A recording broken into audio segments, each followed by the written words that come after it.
Now, Underground World News Live.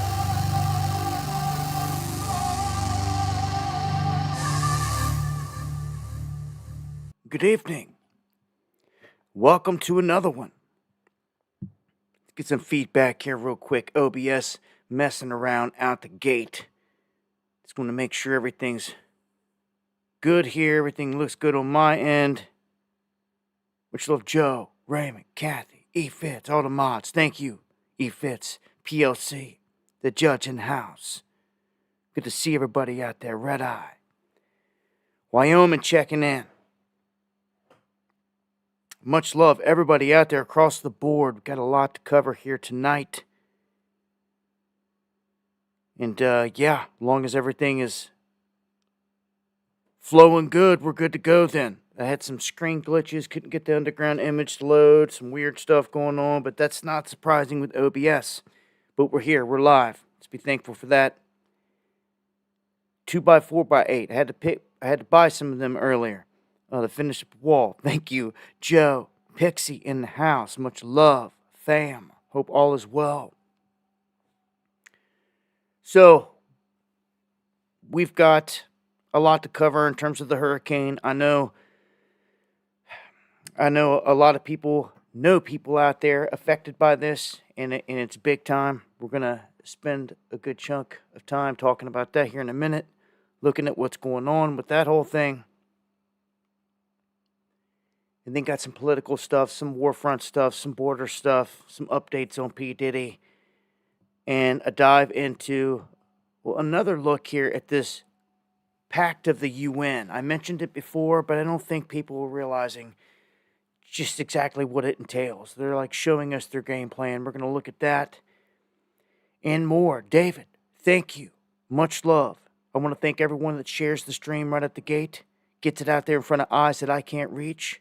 If you got anything you want to get to me, dabu7@yahoo.com is the email. I try to check it periodically throughout the stream, or at me at dabu77 in the chat. Try my best to get back at you, and or tag me on X. Those are the places I'll be checking. I'll be checking notifications on X, the chat here on YouTube, and it's the only place that we are live, exclusive here on YouTube for the time being. So we'll start off here with some space updates real quick. Much love, Eddie Ross. We got an increased chance of flares going down. We got the Sunspot AR3842. It's developed this Delta-class magnetic field, and that harbors energy for X-class solar flares. They're saying there's a 10% chance of flares reaching that level and a 55% chance of M-class flares over the next 24 hours. Last time I think they gave it a 10%, it popped off with one. The last one was like a mid-4. Nothing super huge Earth-directed. There have been some big explosions off the sun. But guess what? I've got something to add to the mini-moon. I got something to add to Comet Atlas that is bright and lighting up the sky right now. You're missing it. If you got a clear sky in the morning, before that sun peaks over the horizon, you should be looking. Comet Atlas is in the sky. Could very well be a harbinger. Now, this is crazy. It's look, been doing this a long time, been sky watching for a long time. I can't remember a time where there was going to be two comets visible in the sky. This kind of changes things here when you start talking to two. The mini-moon was one thing. It's an asteroid that's just locked into our orbit for about a month. It is odd. We talked about that. It is rather small in nature. But a comet is different. Atlas is the main one we were talking about. Okay? And it's gonna fire up here in the coming week or so. It's gonna be real bright. You're gonna see social media posts on this all over the place. People talking about this. But this is a new one. A different one here. Designated A11B P71. It's so new, it doesn't have a name yet. It appears to be relatively large. It's what they consider to be a sun grazer. It's on course to become a bright, naked eye object by late October. This means that within October, we're going to have 2 comets in the sky, lit up, bright, for everyone to see, talking about a sign. It's not every day you get to witness a comet with the naked eye. These things bring, I'm telling you, things with it. The Lord God said, let these things serve as signs to you in the heavens. And I'm taking it for just that. 2 of them. And so now Atlas, and when we get a name on this, I'll update you guys. But this new sun grazer comet is already at 11th magnitude. It has a green comb around it and a short tail. They're talking through their visuals here, but you can see it right here. This brand new one popping up. It's interesting because you never know exactly what we're looking at, what's making its way in toward us. Yeah, that fuzzy object right there, this one green in nature. It's not Atlas. Atlas is totally different. Atlas you can see right now. You can go out tomorrow morning with a clear sky and you can see Atlas. Let me go back and show you here. You see that? That's Lovejoy. That was back in 2011. And that put on one heck of a show. They're saying that these are about to put on a show at this level. So this is going to be awesome. You see that? You see that? That is Atlas. It is very visible right now. And as you can see, guys are out there having fun capturing shots of this thing in the sky. It is very visible and big. I'm telling you right now, man, this means something. Other people can just be like, oh, whatever. I'm telling you, this means something, especially multiples. So, for what it's worth, we got all this stuff buzzing around up there. Just want to let you know we got another one. And I'll update with more as I get it. If you guys get any good images, I'd love to share them. Start the stream off with some shots that you guys catch. So yeah, eyes to the skies. Much love, Giovanni. All right, I got 2 deaths to report on here. 2 legends in the sports world. Number 1, I don't have an image up on it. I accidentally deleted it out, but it was Dikembe Mutombo, legendary basketball player. Played for the Hawks, and quite a few other teams throughout his career. He died of brain cancer, unfortunately. And granted, thank you for the 6 coffees. Since 19, I appreciate the love. We have the hit king out of Major League Baseball, Pete Rose, dying at 83. So, Pete Rose, well known up here where I'm at in Kentucky. We don't have any professional sports teams, so the closest thing we had where I grew up in northern Kentucky was Cincinnati. Cincinnati Reds, Cincinnati Bengals, whatnot. The closest sports team we had to gravitate toward. And Pete Rose, well known, legend in the game. He's the hit king, man. He got caught in a scandal on betting a long time ago, and he said before he died that he regrets that. But man, I just saw him on some live show. It might have even been DJ Vlad. I don't trust DJ Vlad in his interviews. I think he's a Fed and all this. I think that's where it was at. But Pete went on there, and he admitted, he's like, yeah, I'm on here to get the money. Because if I had money, I wouldn't be on here doing this. I knew he was getting old, but he looked in decent shape. But he's checking out as well at 83. The specifics surrounding his death are not yet known. So, yeah, so a couple deaths there. Name of the game on this old rock these days. The older you get, you're going to see that people just slip away. And you're going to get to a point where good chunk of the people that you know are already dead and gone. That's not a good feeling. You can only imagine being really old, 70, 80s, and everyone like you ever knew has been gone, long gone, for the most part. Yeah. Well, we all live and die. It's where you go from here. I'm telling you, put in the good work. You'll be all right here. All right, let's get into some other things here. First off, today, and right now, you could currently be having some issues. There could be people out there having issues through multiple major, widespread global outages, which they said that they were looking into. With this kind of kicked off a whole wave of people reporting issues through different places, through Down Detector, through different phone services, should I say, through Down Detector. AT&T was one of them. US Cellular, T-Mobile, some of the major ones out there were spiking, but then we had AT&T put out a statement saying no, they had no issues whatsoever, that it was just on Verizon's side, and that the people reporting issues must be reporting the issue that they're trying to connect to a Verizon customer, and they can't.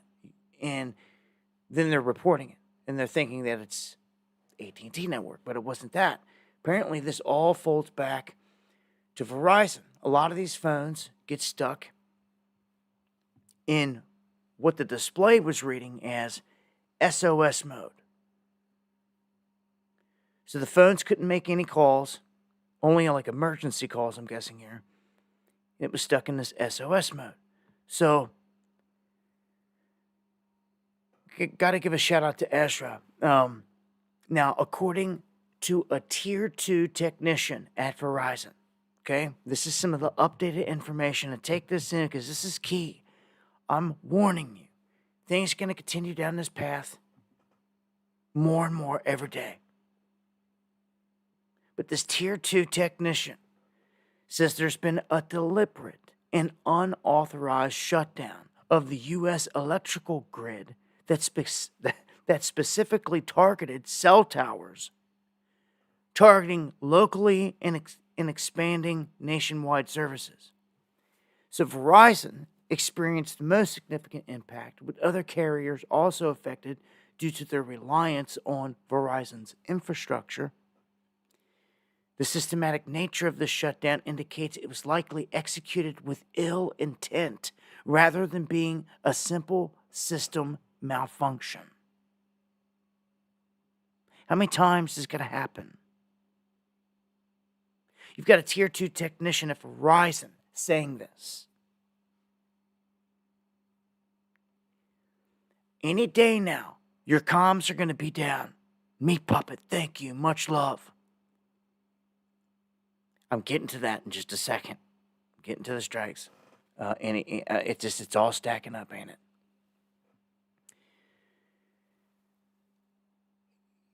The first thing that you do in war is you take down comms of your enemy. Someone's sitting here tinkering with them. AT&T, Verizon, big outages now. It's their platform specifically getting messed with. And anyone else that piggybacks off of it, which a lot do off of Verizon. I believe the Mountain Service even uses their infrastructure. So look what they said. They said that this was a deliberate takedown of the grid at a location that powered their towers. That's what he said. Not that it was a glitch. It's a big difference. That's showing malicious intent. I'm telling you, man, gotta watch comms. I'm gonna do on one of the next streams. I'm gonna share with you guys this kind of a ham radio type deal, emergency radio deal that we got. I've still got to get it dialed in here.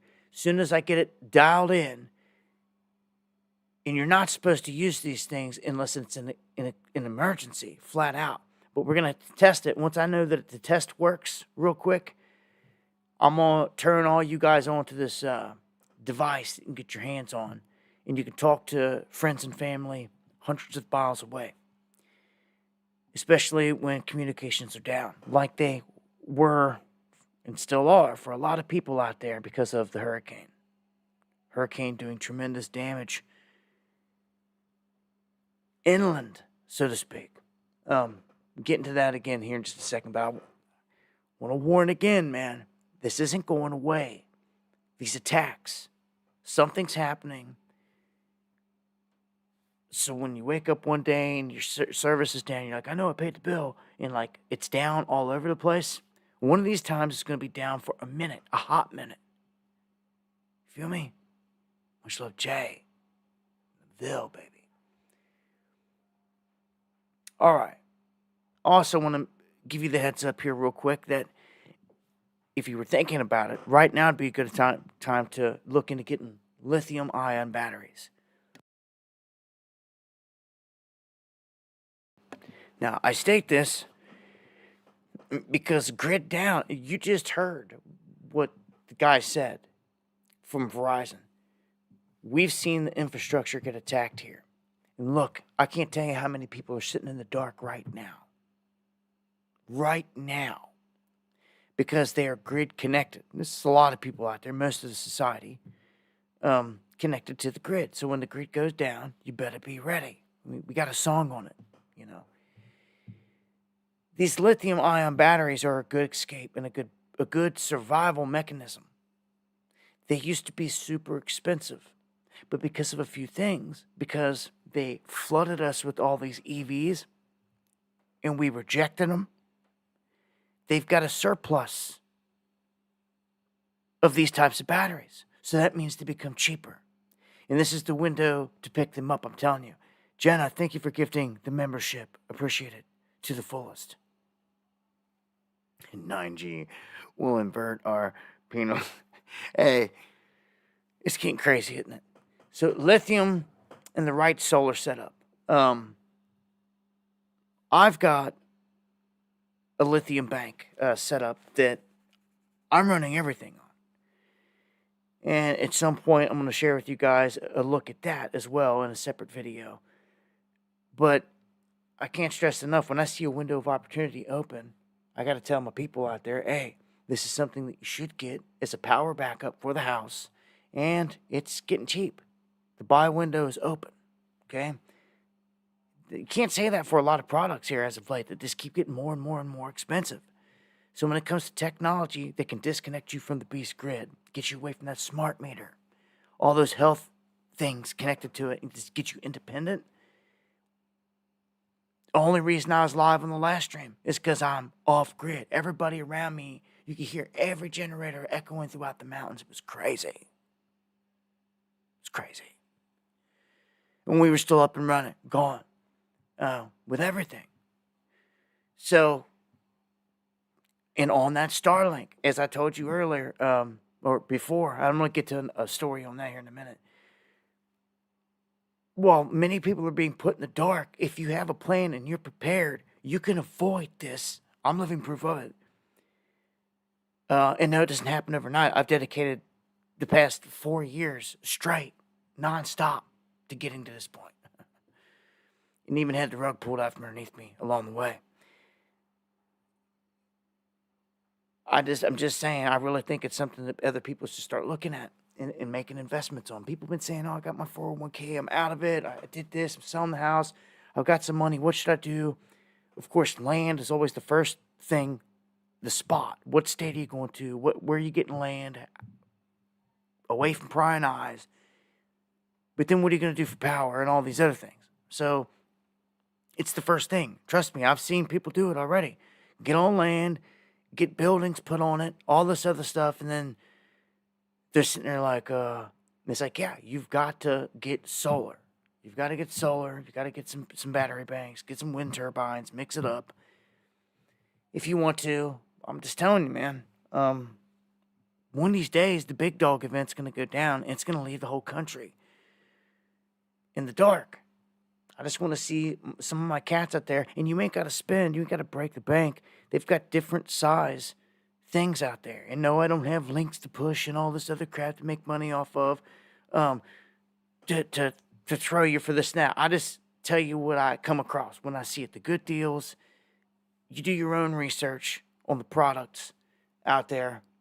I will be sharing with you, though, what I do have here soon in terms of this. EG4, I'll just go ahead and throw it out there. If you're looking, EG4 products and batteries, Signature Solar, I've said it before, a good website to go check out to get your products. Tell them WW7 sent you. I ain't got no bonus codes again or anything like that.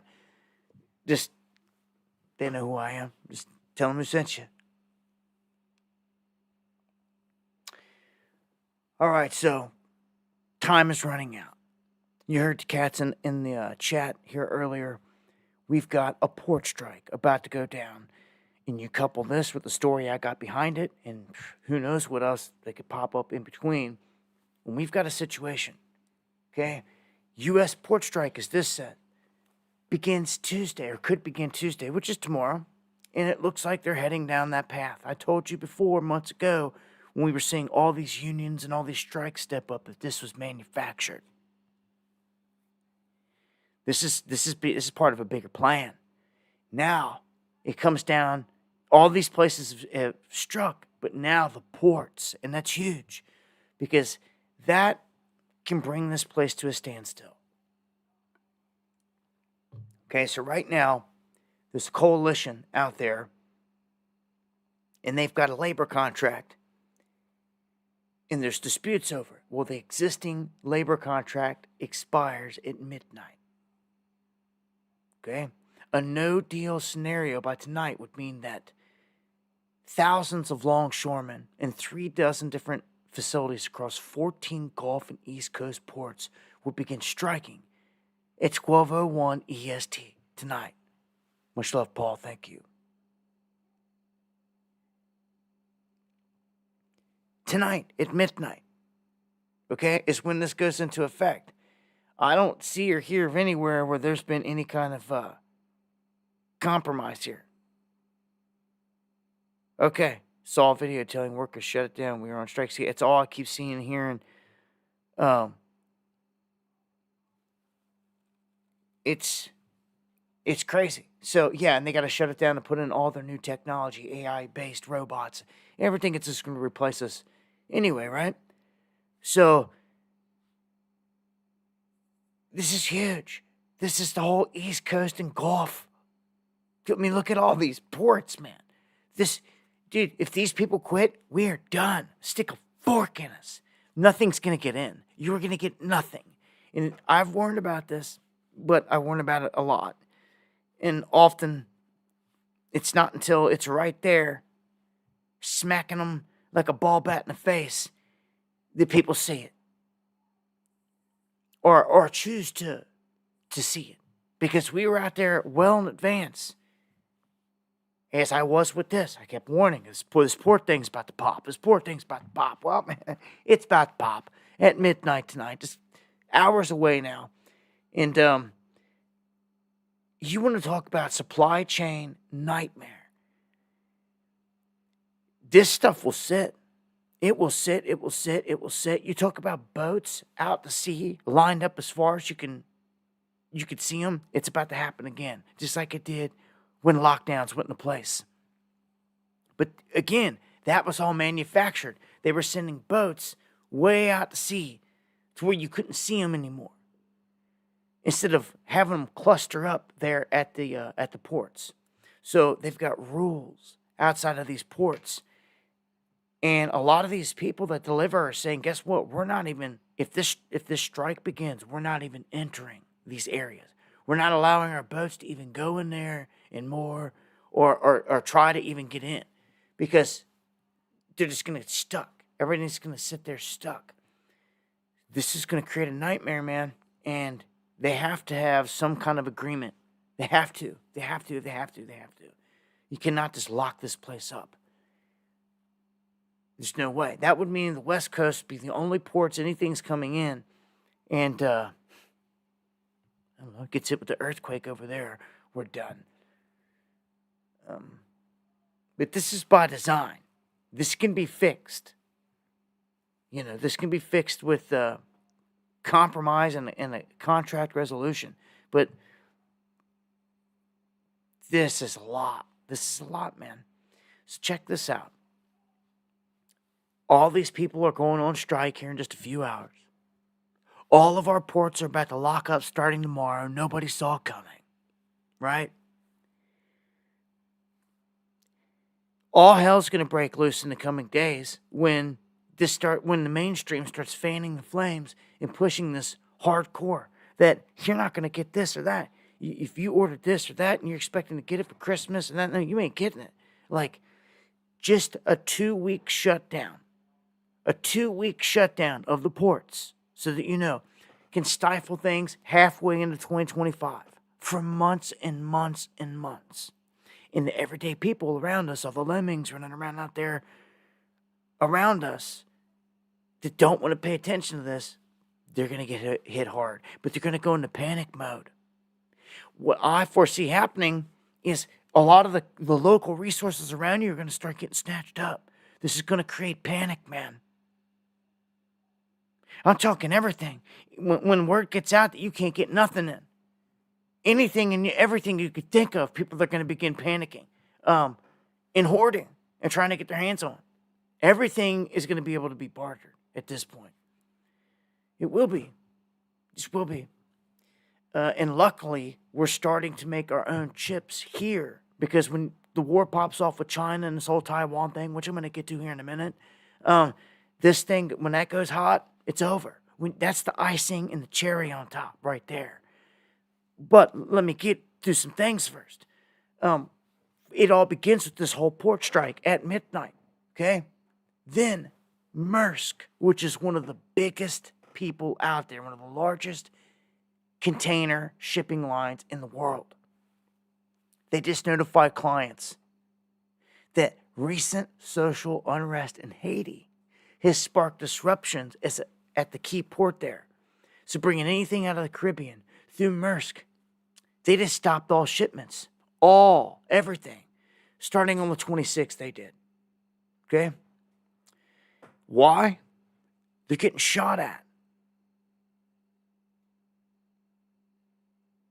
You know what was happening over in the Red Sea? Stuff that never happened in our lifetimes because we had a mighty military. When we started getting weak over there in the Middle East, they started shooting at everything. Now they're blowing up ships, container ships, oil ships, you name it. They're doing whatever they want and getting away with it. And it's about to come home. Okay? Haiti, right down in there in the Caribbean. They are shooting at all the vessels trying to come into port. So Maersk said, you know what? We're not even coming here then. We're backing out. We're going to give the military a chance to come in. That's right, the military to come in. And I don't know what they're going to do. Go to war with these people, Haitians that are shooting at them. Don't you find that kind of odd? The Haitian situation here, and that it's exploding with chaos there. It is. Pure war. That's why they're coming here the way they are. They're easily jumping. They're like, oh, open door, run across the border in America. We're there. Thank you much, Uncommon, my brother. So look, this is two big things. The people striking on the ports, then Maersk stepping up, saying they're done bringing stuff from the Caribbean and all this unless they can get it straightened out. Then you've got them downing ships coming through the Mediterranean and the Red Sea area, all that over there. Then the Red Sea, the South China Sea. That is the big one. As soon as it goes hot there, everything will lock up. So let's look and see what China just did in the markets here real quick. You got to pay attention because all these markets are connected. And when you see one start to go, they could all start to go like dominoes. Remember what Japan's markets are going through. All right? They're right there. And look what China just did if you missed it. What's this say? European markets slide even as China soars the most since 2008. This is the last crisis. China soars. Their economy's soaring. How's that? What happened? It's what they call it. It's whatever it takes moment. What are they doing? They're bazooka gunning money into the supply. It's basically what they're doing. They're printing money. They're injecting a ton of money. So that is going to bubble the market and spike it. But many are saying that, you know what it's going to do? It's going to pop it. And that they can't keep doing this. It's going to come crashing down hard. The more you inflate it, the worse off the downfall is going to be. The higher up you take this thing, the worse off the crash is going to be. And they injected it with a turbo blast. That's why they got this picture here. Bazooka money. That's what it's supposed to represent. They just supercharged their economy by doing this. It's crazy. So it could be a signal this whole thing's coming down. I told you the big dogs are selling all their stocks. We done showed you plenty there. Gold going through the roof. It's finally shifting in terms of the Swiss franc. So it was holding at a certain level when compared to the Swiss franc, but it's given way. It's broke out. It's broke out above it. These are some of the indicators we watch. We're trying to see where gold's going to go. So this was the resistance. And if you didn't know about this chart and all this, well, you could have been in the dark on all this. But if you know about some of these charts and how these currencies interact with gold and with each other, and which ones are dominant out here on the world stage, like the Swiss franc, that's where all the World Economic Forum and all their goons are. This is a major currency, especially even if the dollar starts to fold and fade. The Swiss franc will still maintain strength. Well, the franc has been holding back gold, so to speak, in terms of the price differential. The dollar, it's been running. But you got to look at all these charts to kind of see, all right, is it getting caught anywhere? And it was. It got caught here 1, 2, 3 times. Normally, when it does this, it will dump off, and it did. But usually it will dump off hard. And you can see it spiked because someone was anticipating that it was going to do that.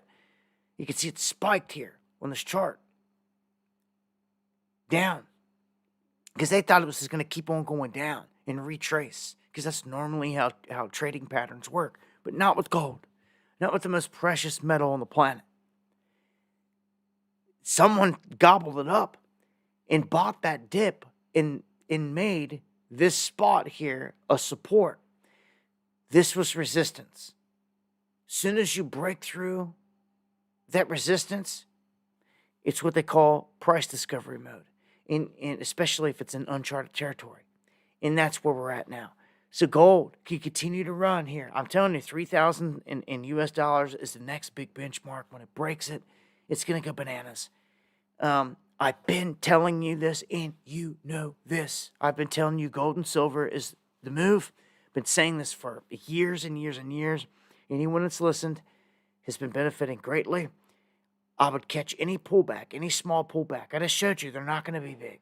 The pullbacks are not going to be big. You're never going to see gold ever in your lifetime dump below $2,000 in a US dollar ounce unless it's like that dip from the big downfall. Just like we saw when people were rushing out to get toilet paper and all their goods when lockdowns began. It dumped. Bitcoin dumped down to $4,000, but it's back up to like $60-some thousand. Gold dipped in that window too, is what I'm saying. It's a chance to buy, is all it is. You got to be ready. There's big dogs that know this out there, that know the events that are about to happen. You know this. And they're playing this. They're playing all this. Buffett and them have been going into cash, okay? That's crazy because all this dude's life, all his career, he's always reinvested back into stocks. They're not doing it. His cash supply is going through the roof. And I'm telling you, he's not going to be caught slipping with everything in cash. He will put that in some other form of asset, which we've yet to see. The only other thing we've seen put it in large scale in the open is gold. And that's everybody right now. What's Goldman Sachs say? They're raising their forecast. Why? Because there's a secret buyer in the market that is running this thing through the roof. And they're like, hold on. We know how much the Chinese are buying here, even though they hide stuff. We know how much Russia's buying, even though they hide stuff too. Everybody does. But there's a massive secret buyer, and it's not the central banks, because they're doing their thing as well. It's a big, big dog. I mean, a whale out here, like a big dog, is buying this up in mass. It could be a country, it could be an outfit, it could be a conglomerate, it could be something like the Vatican, or it could be China. And much love, thank you for those coffees there. Yeah, I'm getting to the hurricane stuff and all those updates right here after the economic stuff.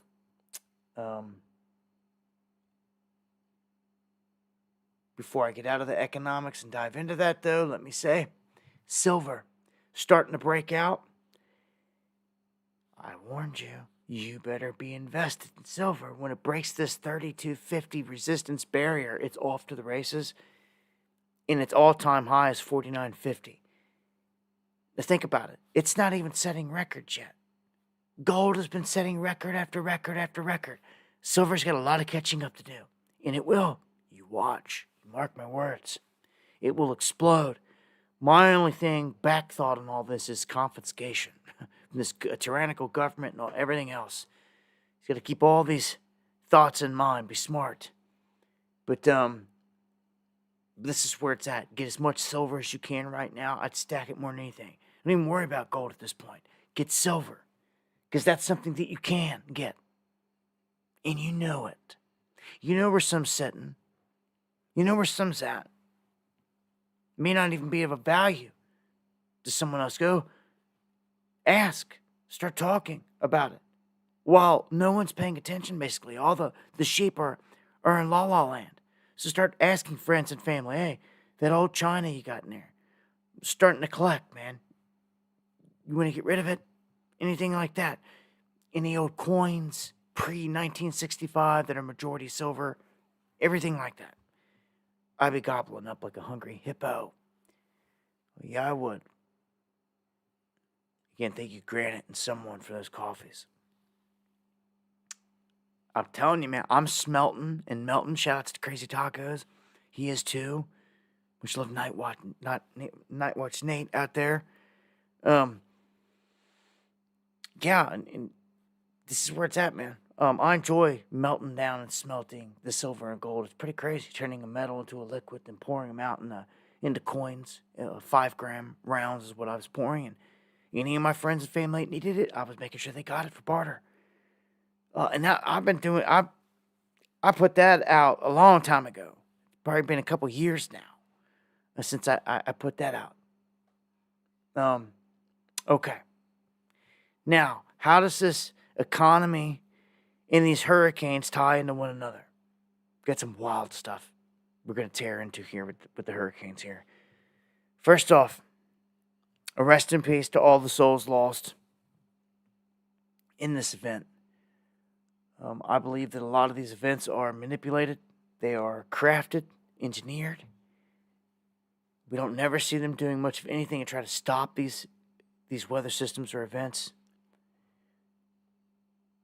We know we've caught them cloud seeding and steering these things time and time again. This one came in and dumped torrential amounts of rain all over Georgia, Tennessee, the Carolinas, even up here into Kentucky. Widespread, destroying places and hitting places hard that never thought that they could be hit that hard by a hurricane. Well, check this out. Our modern economy rests on a single road in North Carolina. with a hurricane just collapsed bridges.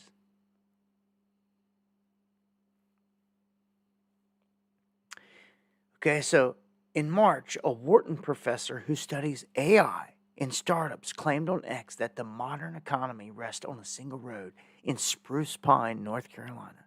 The road runs to two mines that are the sole supplier of quartz.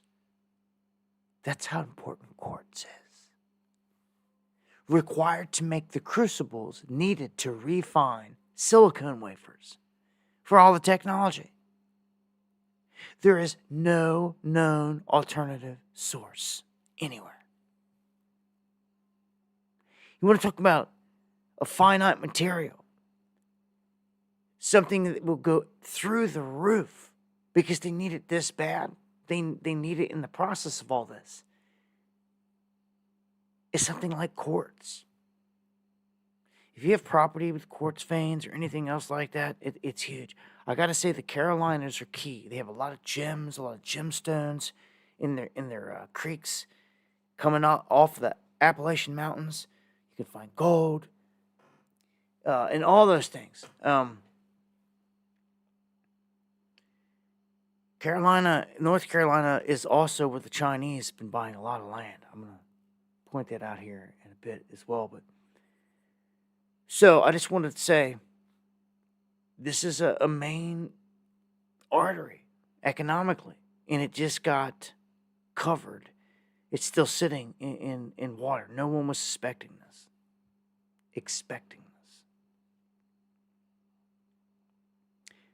DeSantis says the Hurricane Helene and its damage is worse than Idalia.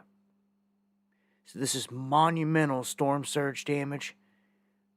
Just in Florida, starting there, right where it came in. It came in, surged to a category 4, like right at landfall, and just exploded as it entered. And we're going to see a bunch of footage in images here in just a second. But as it came in, 15-foot storm surge. They said 20-foot was possible in some of those places, and that was unsurvivable if you didn't get out of there. But that's how bad it is there in terms of that. Check this out. This is one of them little tidbits, one of them little nuggets that you come across. Like, man, am I in the Twilight Zone? Like, history really repeating itself? And sometimes they say, oh, it doesn't repeat, but it sure does rhyme. Well, looky what we have here. All right, this hurricane hit major status on the 26th as it came in. Okay? Let's go back in time. 1958. What do we have? Hurricane Helene.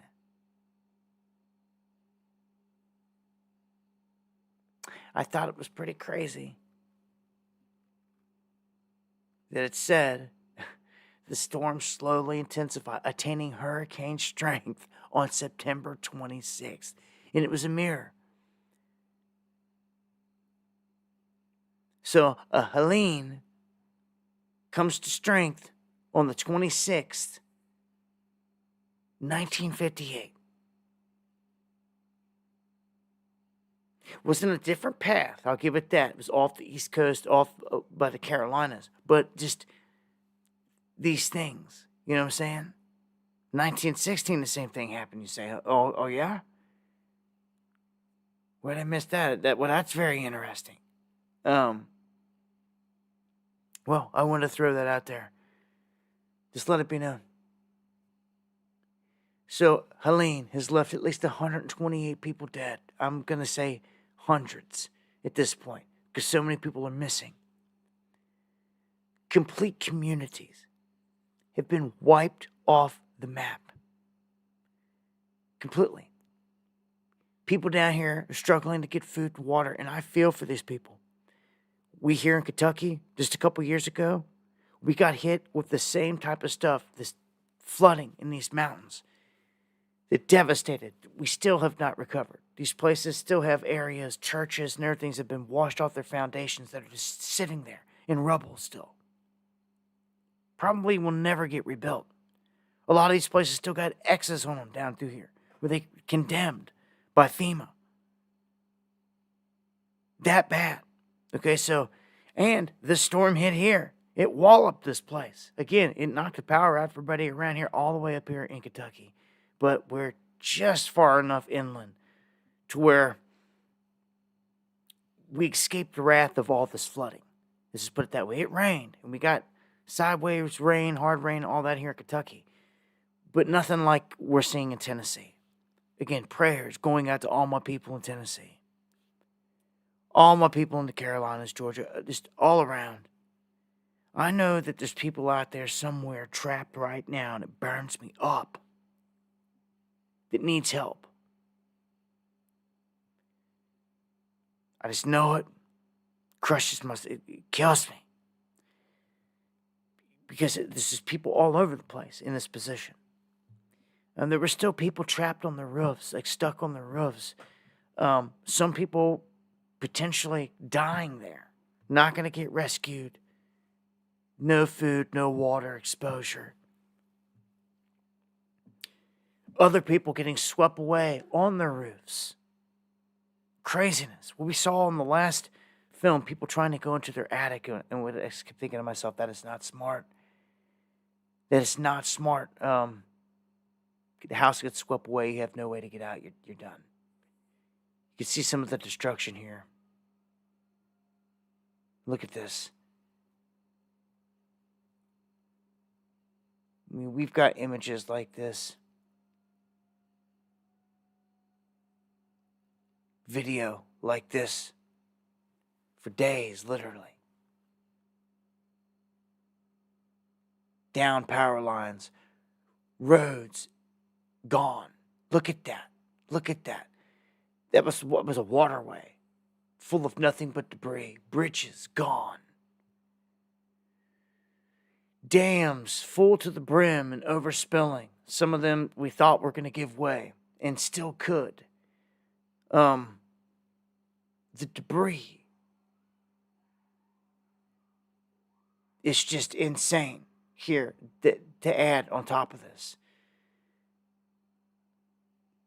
People that never thought their areas were going to get touched or could be flooded like this are finding out. They found out the hard way.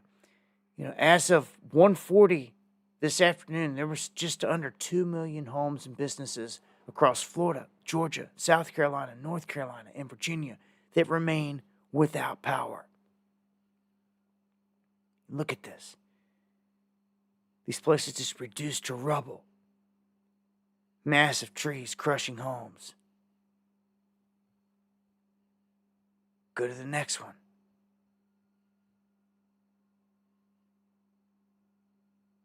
All the rain that fell in these areas. This is a good look at that. On this image, you can see what's been inundated. You can see the darkest areas. Right here around Asheville, get hit so hard. All around the Asheville region, north of Augusta, these are the areas that we were hearing, that everyone was saying. Some of the roadways in, they said there was no way in or out of Augusta. There's some weird stuff going on. People's GPS was rerouting them to ways that it shouldn't have. And before this whole explosion that I'm going to get to here in a second took place as well, it was rerouting people a different way before it even took place, which is odd. People were really raising questions. Why was it rerouting people away from the explosion place before it happened? Before it happened. These are little things we got to watch. You know, to see, man, that hurricane came in and dumped all that there. I'm going to play a couple clips here.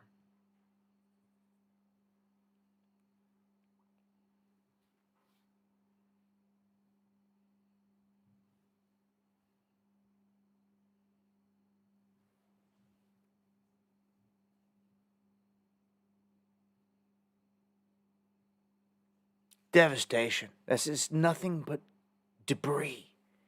This is nothing. I mean, I'm telling you, man, the hurricanes can be so much more devastating than people ever even realize. You think a tornado's bad, but a hurricane is just like, it's almost unimaginable sometimes. And again, when you go through the eye of one and then the destruction hits again, it's a 1-2 punch that not much can survive, man. Just look at these places everywhere, destroyed, flooded out majorly, everywhere, still underwater as I speak. Major bridges knocked out, roadways chewed up. This in itself, a state of emergency for all these states, for sure. Major highways, I believe this was this 40? Yes, this is I-40, washed out. Bridges, roads, submerged or gone, all over the place. Eastern Tennessee, Western North Carolina, you can see right there, it's just gone. So any cars, anyone that's traveling down roadways like this, sometimes you don't know that the whole underneath is gone until it's too late. And we've seen it before. This is just horrendous and horrific. A lot of people trapped. Do you know how long it's going to take to get these roadways back? Do you know how long it's going to take to get these roadways back, guys? These highways, major bridges, highway bridges, and all this. Dude, this is crazy. This is absolutely devastating. Play a clip here. You can see this guy. I mean, he was standing pretty close to this bridge. The bridge collapses and goes down here in this instance. The power of the water here just sweeping every single thing away. Play this. Oh, God.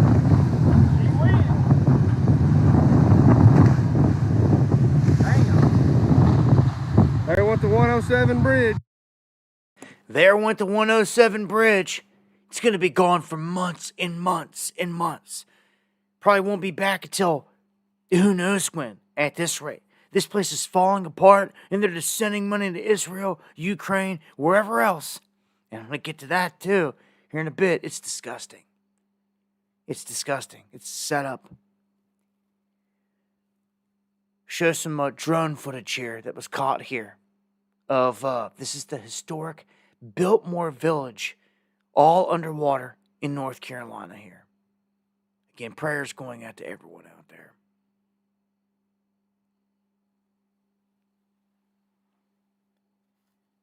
Look at this, man. Feet and feet of water. The entire town. And this is town after town after town.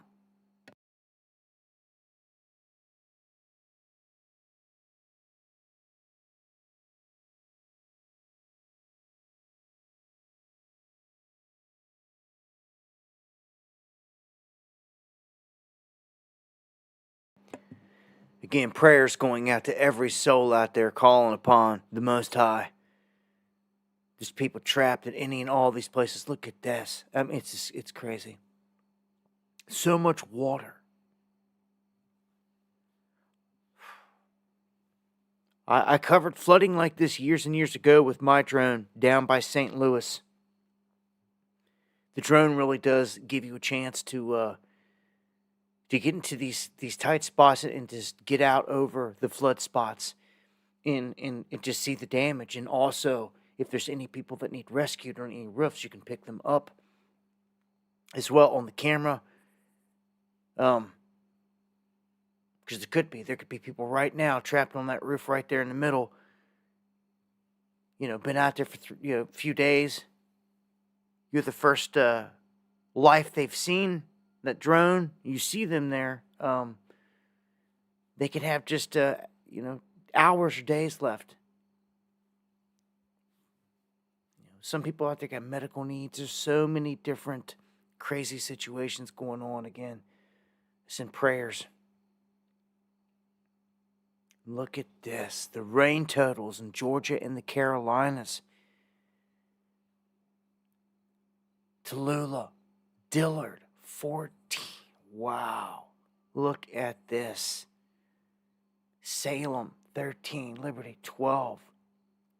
All these regions getting around a foot or more of rain out of this. That's just, nowhere can handle that. And when you talk about mountainous regions, all that water running off the mountains, down into the valleys, into the streams, into the rivers, that is what becomes horrendous. Telling you, man, I've experienced it. Again, I just, prayers again. I wish I could do more. If I had a way, if I had the means, I'd be there. But I don't. I wish I had the means to go down here and get it in. It's what I do. It's what I love to do, is try to help. And it's needed all throughout here. Shout outs to all the people out there that are helping their friends, their family, their neighbors. All the people that are going to need you in this. The government, again, saying that they've sent all that they can send, which is just insane. I don't know when some of these places are going to get rebuilt, if ever. Like this, look at that whole stretch. You see this? This is the whole stretch of 40. Look how far that goes down through there. It's completely gone, this whole lane. The whole lane. At best, this would become a one-lane road. What good is that? It's no good for, it changes the game. You will no longer be able to go this way and travel this way. It'll be shut down for a long time. That's just one of so many places devastated, man. So, Donald Trump says that he asked Elon to hook up Starlink in these areas to restore communications. And I'm going to tell you, this has been a game changer. A game changer. Starlink is.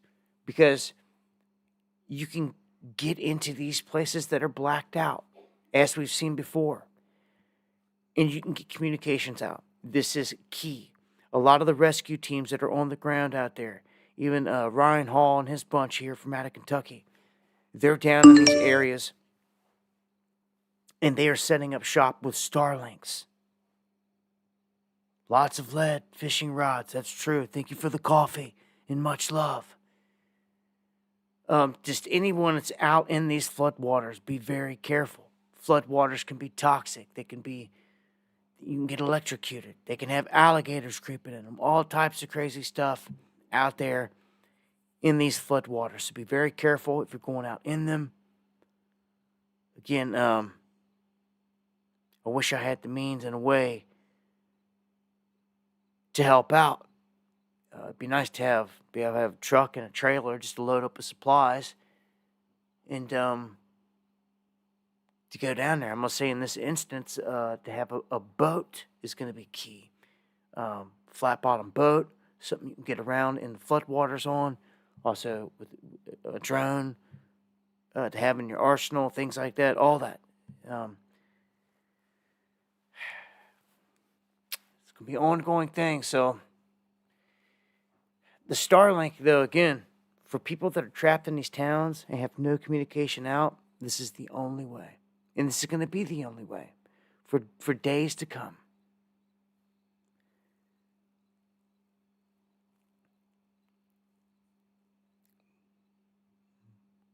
Starlink hits 4 million users. 4 million. You see, when you go and you look at it, you can watch these things in motion. Of course, you can go outside and you can look up and you can see them in the sky. You can see them going by in a tram. You know, these chains of lights. It's always interesting how they steer clear of the hole over the North Pole, as I call it. But they're all over the place. And that's how many are there. You can click on each individual one. You can see its service life, all this and that, when it was launched, when it was put up there, all this information. For the tards out there that say satellites don't exist, it's like, go stand alone over in the corner somewhere, like with your tarded self. It just it just blows my mind how short-sighted some people are. I know we're lied to about a lot of things, but in instances like this, they still be like, "Oh, they're getting it from towers." Oh, really? When all infrastructure has been smashed, you'll still sit there and say that. Just to, I don't know, because you're damaged, I guess. But satellites are very real. You can go out and you can see them up in subspace, going by. And they are beaming back communications. They're not in deep space. No, they're right there on the very edge of subspace.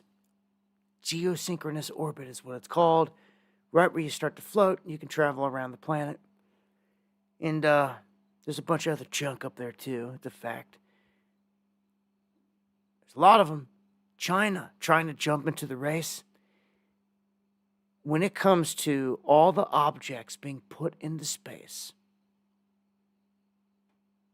when it comes to all the mass that is being put into orbit, SpaceX controls 90% of it. China coming in at 6%. The rest of the world, 4%. So they dominate this sector without a doubt. When it comes to these things. So Elon basically taking the whole side of Trump full-fledged. And it's going all out here. And he's saying, look, if Trump is not elected, this is going to be our last election. The influx of illegal migrants, every single thing else that's going on, just where the economy's going to go. The economy could tank day one. If they say Kamala's your president, it could tank that day. But he's very adamant about this. He's very adamant that they're going to come after X, and they're going to censor everything, they're going to shut everything down, Gestapo style, and that we're done. He also goes on to say that very few Americans realize that if Trump is not elected, this will be the last election. Basically, he says he is the only way to save it. He wasn't even on board in the political realm until they started messing with him. They started checking him. And when he got in trouble for things he said on Twitter, and the SEC went after him, and they started doing all this stuff and saying, you can't do this, you can't do that. That's when he started changing things. And he did checkmate when he bought Twitter. Hey, thank you, Sam. Thank you for the coffees. Appreciate it more than you know.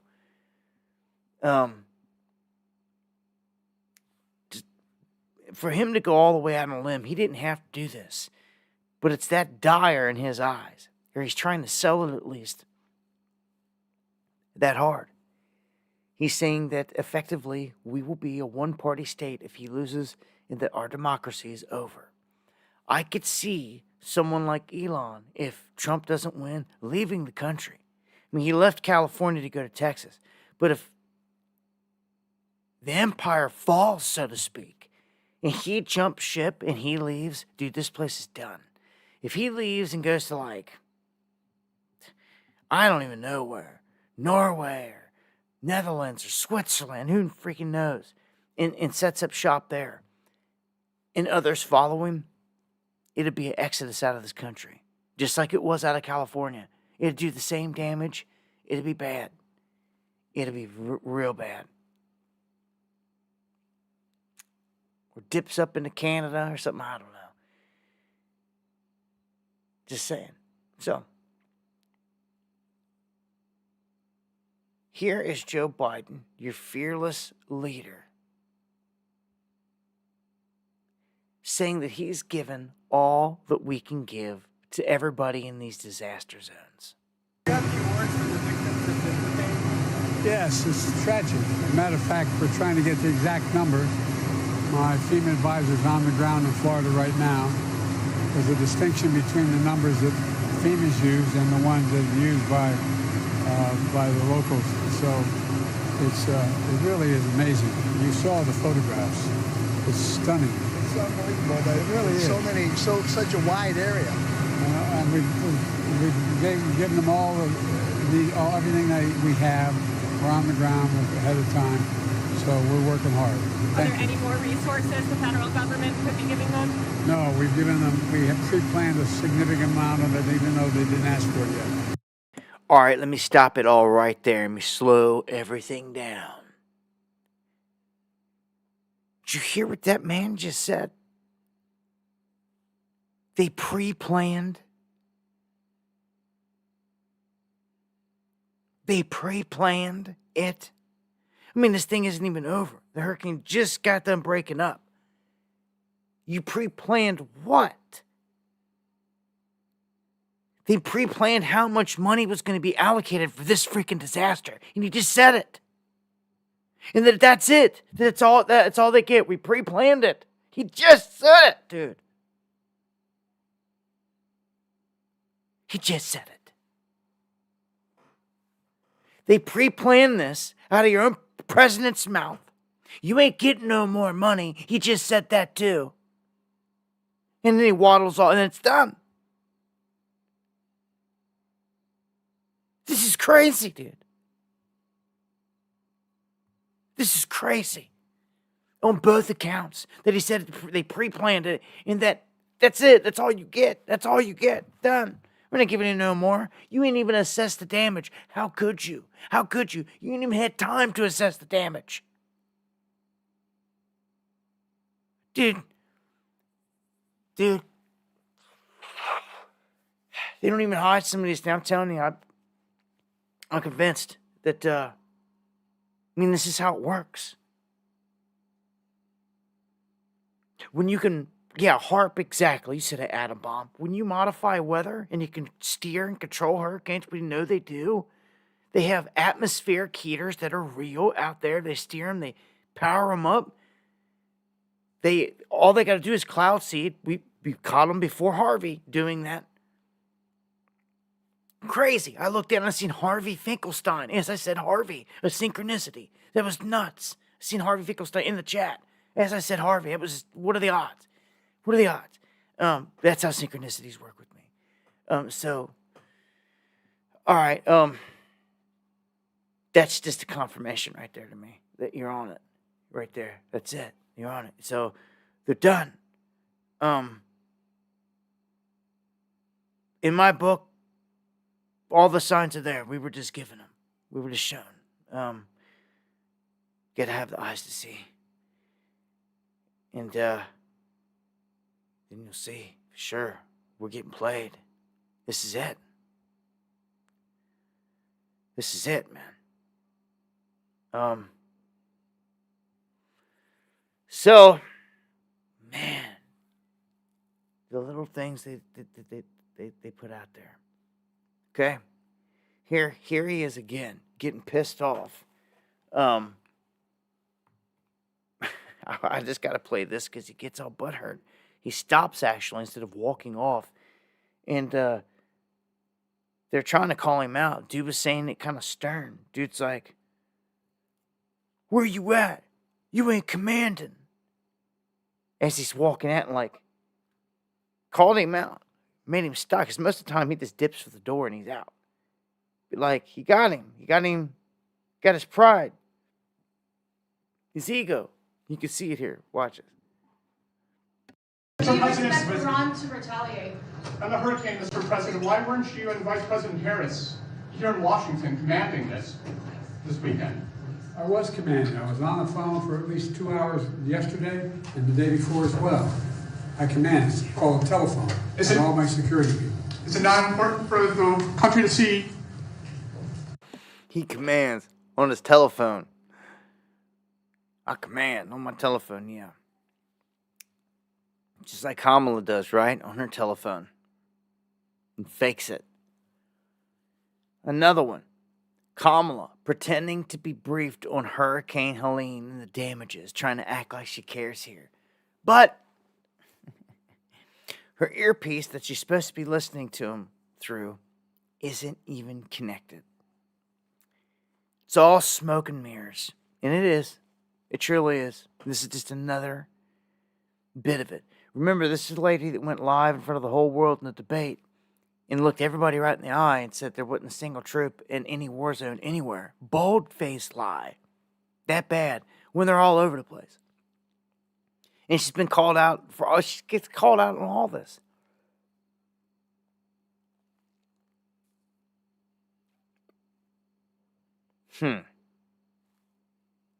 Photo op, smoke and mirrors. Okay. We'll play this other clip. This time, this is your vice president changing her accent up. Acting like she's, I don't know, from the hood. Here, speaking to these guys, man. It's and we've seen her do this. She'll change it. If it's country, she'll go on with the country accent. You know, if whatever the slang or the accent is, she morphs to. She's like a chameleon. It's crazy. Look, from the time that the president called me and told me he wasn't running, I mean, it just like everything was in speedy motion. And I was not sleeping so well. And that one morning, I just... Wrong clip. It's this one right here. An incredible family and incredible friends. My best friend from kindergarten is still one of my best friends. That's crazy. Right? Stacey Johnson. Yeah, that's dope. I love it. We used to go to the clubs and her father Seville. Yeah. Man, that cackle and that laugh, it's all cringe. Oh my gosh. The combo of like her and Biden, yeah, it was about as bad as it gets. Super cringe. All right, in the meantime, enemies of Trump have erected a 43-foot nude statue of Trump. This thing weighs 6,000 pounds. Erected in the desert of North Las Vegas. It's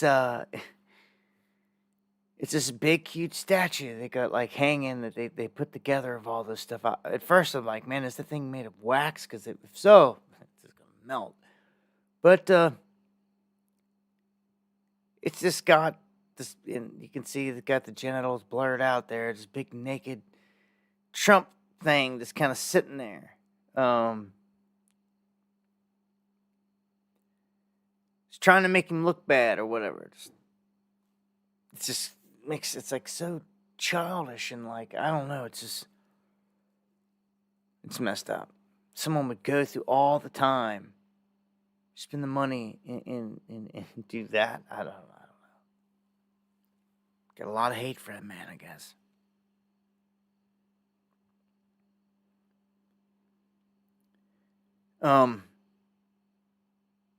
And let's get into some warnings.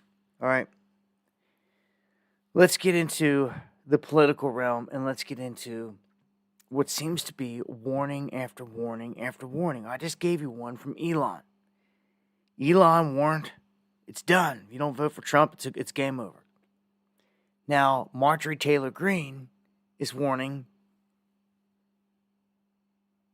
kind of the same thing.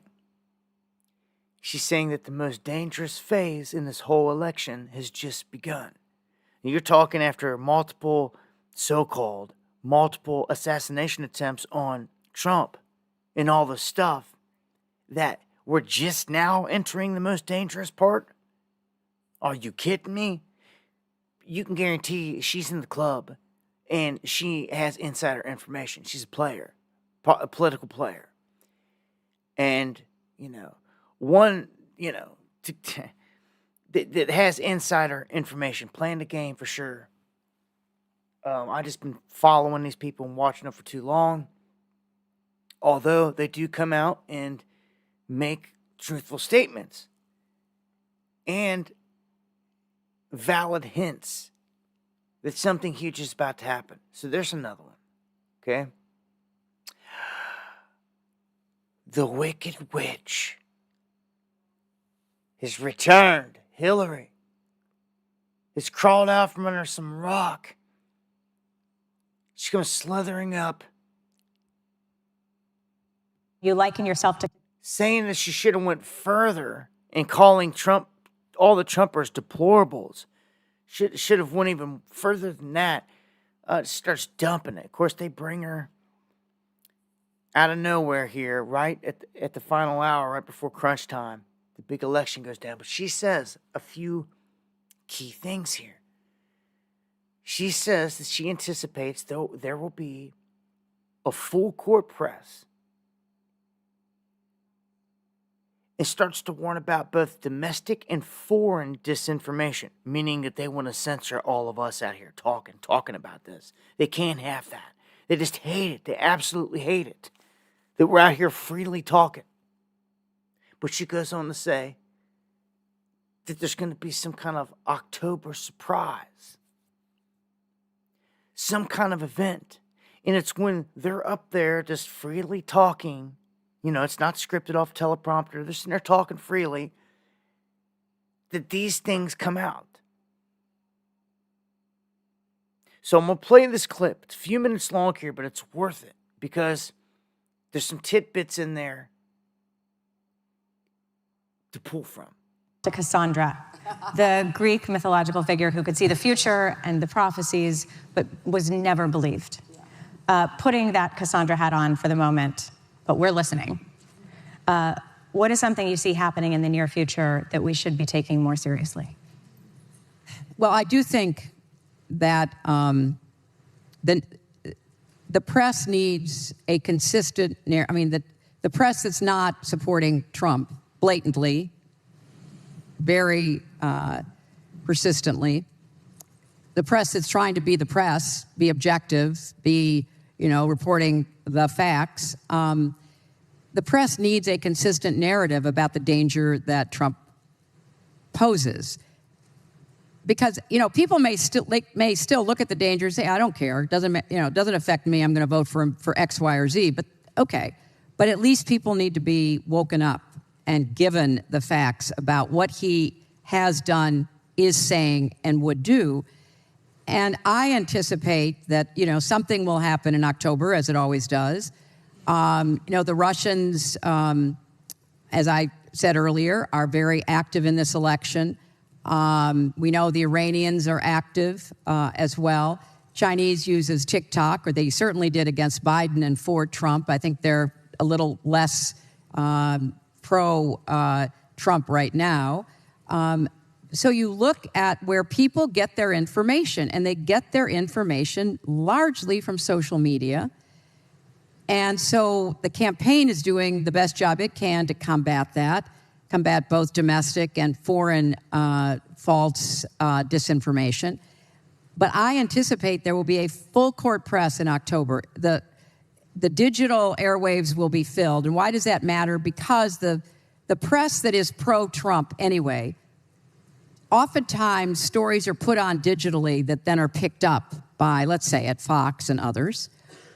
And then those stories are stories, so the mainstream press reports on them, and so that story then takes on a life of its own. There will be concerted efforts to distort and pervert Kamala Harris, who she is, what she stands for, what she's done. The crazy story about me running a child trafficking operation out of a basement of a pizzeria, don't laugh. It was a huge story. And it got one young man in North Carolina to get in his car with his, assault rifle and drive up to liberate these non-existent children and shoot up a pizzeria in Washington, D.C. This is dangerous stuff. It starts online, often on the dark web. It migrates. It's picked up by the pro-Trump media. It's then reported on by everybody else, which makes sure it has about 100% coverage. And people believe it. So I don't know what it's going to be, but it will be something, and we'll have to work very, very hard to make sure that it is exposed as the lie that it is. So, October surprise. What else does she know that she didn't say? Notice what she threw out there. Notice how she's saying that the media picks it up and spreads it 100%. That's a lie. That's the same media. They're actually doing the exact opposite of what she's saying. Let's just be truthful about it. Okay? It's the same media that told us that she was going to be our president the night that they were tallying. We woke up and Trump was our president. We know this media leans for the establishment. Duh. Who's she kidding? She's that disconnected. She thinks she's fooling, I don't know, maybe she's fooling a few sheep out there, but for everyone that's getting pissed off and like sick of this stuff, they're not buying none of this. The question is, what's the October surprise? It begins here in just a matter of hours. It's crazy. It's going to be interesting, but the port strikes that start here in just a couple hours too, at midnight, beginning of this month, the stuff is rather interesting. Wow. So, let's throw another warning. If the several I've already given you isn't enough. We got a former CIA and Pentagon advisor warning that he says here November surprise could trigger. But remember, if it's going to be anything connected to the election, that it's going to be by November 5th is when we're going to know who's our next president. That gives you 5 days into November. Really, the big window here is October. But regardless, Jim Rickards, man, these warnings, he put them out before about the financial crisis. He put them out 3 weeks before everything crashed with lockdowns. And he's doing it again. Of course, he always sells books with this and makes a ton of money off of doing that. But he's a lawyer and an economist that's called it right many times.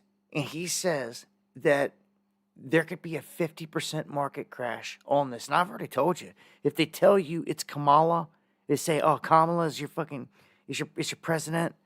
Excuse my French, but that's it.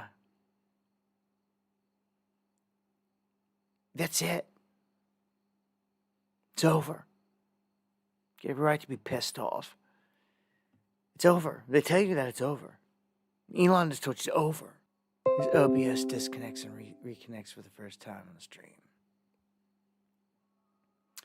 All right, so I think I've given you enough warnings. I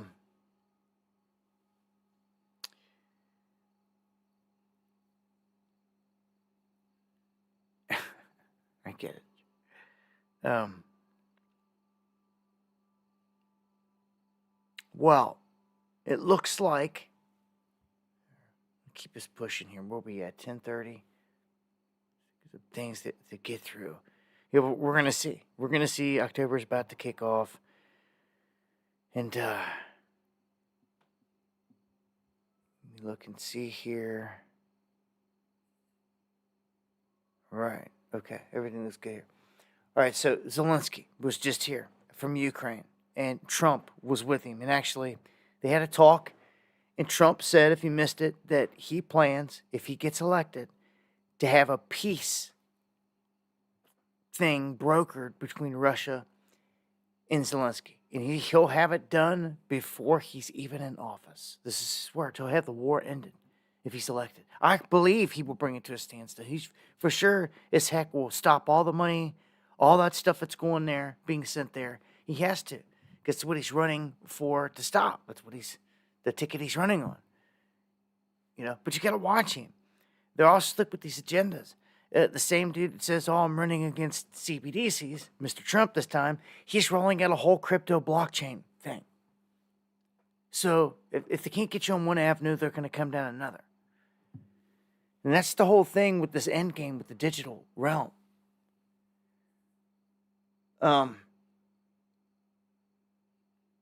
Well, I told you, mainstream media controlled, establishment controlled, obviously, always pushing the narrative.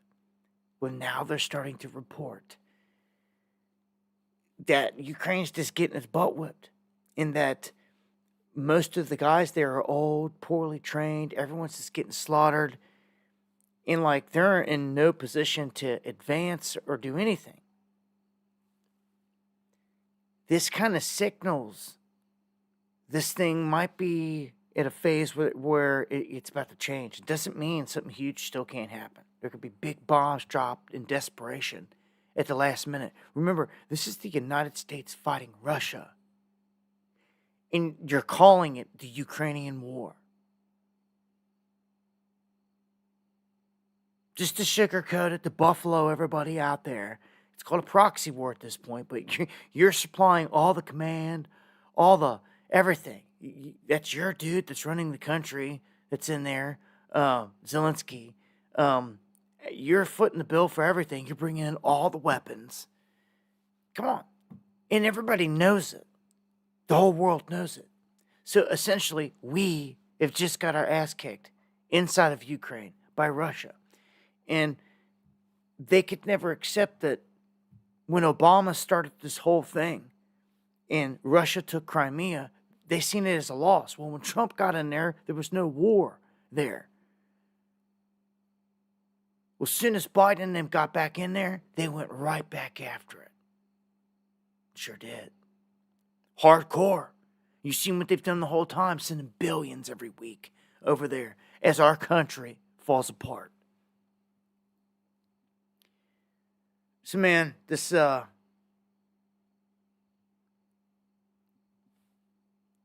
may be shifting just on the hinges of this election. What we're going to see, a lot of things are going to. A lot of the stuff globally.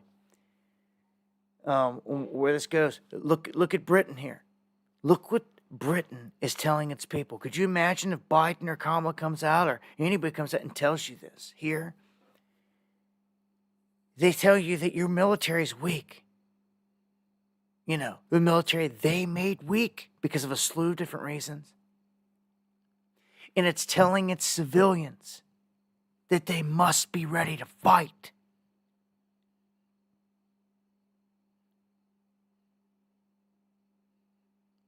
They're not concerned about the migrants in the streets. They're not telling them to fight them. They're just telling them to sit there and take it. But then they're turning around and telling them, you better get ready to die. Who are you expecting to show up?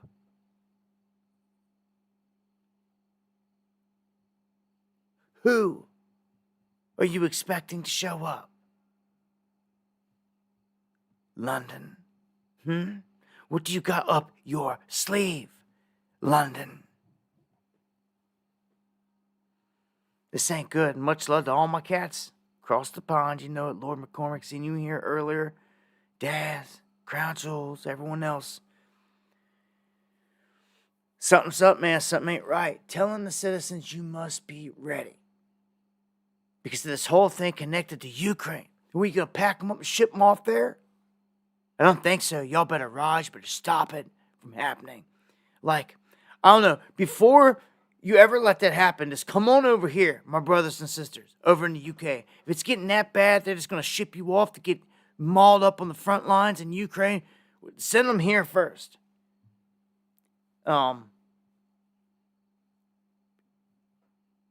put up a fight here. Because at least we're armed here, right? At least we've got some higher ground of an advantage. If you're really going to go at the beast, right? What are you going to do it from? How are you going to do it? With sticks and stones? I don't know. Power's in your numbers. Power's in your numbers, man. A little old bee never really hurt nobody, bothered anybody, maybe even a couple. But boy, when they start swarming, thousands, millions, they overwhelm. That's what we must become. We have to be active. We have to be together. We have to be linked together. And we've got to pick got to pick and choose the fronts, man. What you doing? We've got to do something here. There's a lot of towns and cities here in the United States that still haven't fallen, so to speak. I don't know how other countries, like the UK, I don't know how it's set up. If it's set up, I have to look a little further into it. I know it's got different areas like Manchester and then, London and Leeds and all this other stuff, but states-wise, I don't know how it's broke down. Because we are the United States here, and we're like little miniature countries because we've got our own laws within each state. It's like you come to the United States, even though you come to the United States, it still doesn't mean that you can do this or that. It all depends on what little mini country you go to, what little state you end up, because the laws are different each one. Versus like if we roll into the UK, it seems like it's across the board law. Whatever they say goes across everything. And that's kind of like, I don't know, right at the gate, tyrannical. That's like federal government, whatever they say goes across the board. And I just feel like here in the United States, we at least have the states' rights. Because hell, that's what's defending me right now from, say, California. If they wanted to impose their crap, they can do it over there in California and get away with it. But they're not bringing it here. And they'll make a stand and they stop that from happening here. So there's differences. All right, let me get on to this next one here. This is suspect, man. Well, a lot of times these explosions, derailings, things like that, they are suspect, right? But this one here, this new one, just took place in Conyers, Georgia. It's reminiscent of East Palestine. The images, the plume, and I gotta say that the most disturbing part here is they were refusing, even in the article, there's no update, and I couldn't find any updated information where they were saying exactly what was burning. It was burning different colors, orange, black, all this different stuff. There's bad chemicals. It's a chemical plant, for crying out loud. This is bad. And the way they said that it started was highly suspect. They said that a sprinkler system malfunctioned. Well, malfunctioned? What do you mean? It worked. It did its job, you mean? And water came in contact with a reactive chemical, sparking the fire. So they had chemicals sitting in a room. They had sprinklers, which there was your mistake. How you ever have anything that is reactive with water, that's going to explode with water in a room with sprinklers, is just stupid. I mean, there was like, there has to be some kind of protocol. So it was suspect. I put out a video and I was warning people, look, if you're downwind from this, get out the way. For real. They're telling people shelter in place, this and that. But in all reality, if this thing's billowing right towards you and coming at you thick, you don't just sit there. Get out the way. Yeah, shut down your HVAC and everything in the house, but still, I'd get it out of the plume, out of the way. It's an inconvenience because you had to go get a hotel for a day or two. Not be anywhere in the path of this stuff coming down, anywhere. It's bad. I just reported it was like OBS disconnects and reconnects again. What is going on here? OBS acting up. Hold on a second here. What's going on? Decided to do a flurry of disconnecting and connecting there real quick. I'll be good. All right, no buffering. Okay, 5x5. Okay, at least it's doing it quick and it's not cutting it out. All right, so, all right, or that bad. So anyway, Washington State. Thank you for the feedback. An odd smell is spreading across the state. Unidentified smell. It smells like burnt rubber or something. They can't put their finger on it. They're like, they don't know where it's coming from. It's intermittent.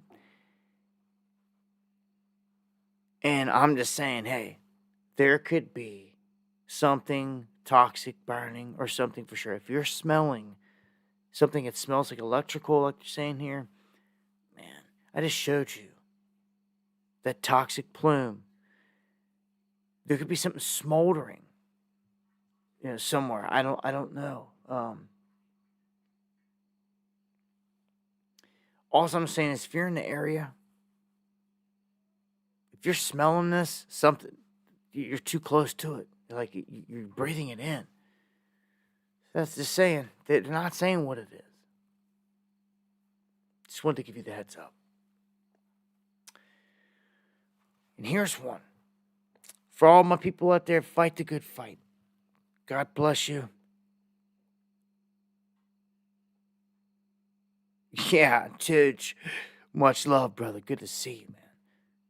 Thank you for sharing the stream as always, too. It's good to see you. I hope all is well, brother. For real. For everybody that likes to help the homeless, I feel your pain. For all the people that like to be good people and fight the good fight and help your brothers and sisters out there that need it. We need more of this now than ever. But depending on where you're at, again, the laws define it all. Look here, Arizona, grandmother arrested for feeding the homeless. It was someone, I'd like to meet the lady. 78, out there putting in work, trying to help our fellow Americans that are falling down. And thank you, hardcore. Keep up the good fight. That's what he says. Thank you for the coffees and the support. But in the same way that you're showing support, and I appreciate that support, she's trying to support our homeless out here in her local community. And they just said that the law that they put in place there is now basically, it's constitutional, that it's illegal to feed the homeless people in public. That now violates the Arizona law. She thought it was a joke. And many other people too think that it's not true, or how could it be true? How could this be serious? Someone was playing some kind of prank on her or something. But no, unfortunately, this is the tyrannical federal law that nailed her for trying to feed. So you can't even do this in public. You can't do it in the open. Basically, if you want to help these people, you would have to jump through hoops and go to them and be like, look, if you want to get up and walk down around the block to this kitchen, we're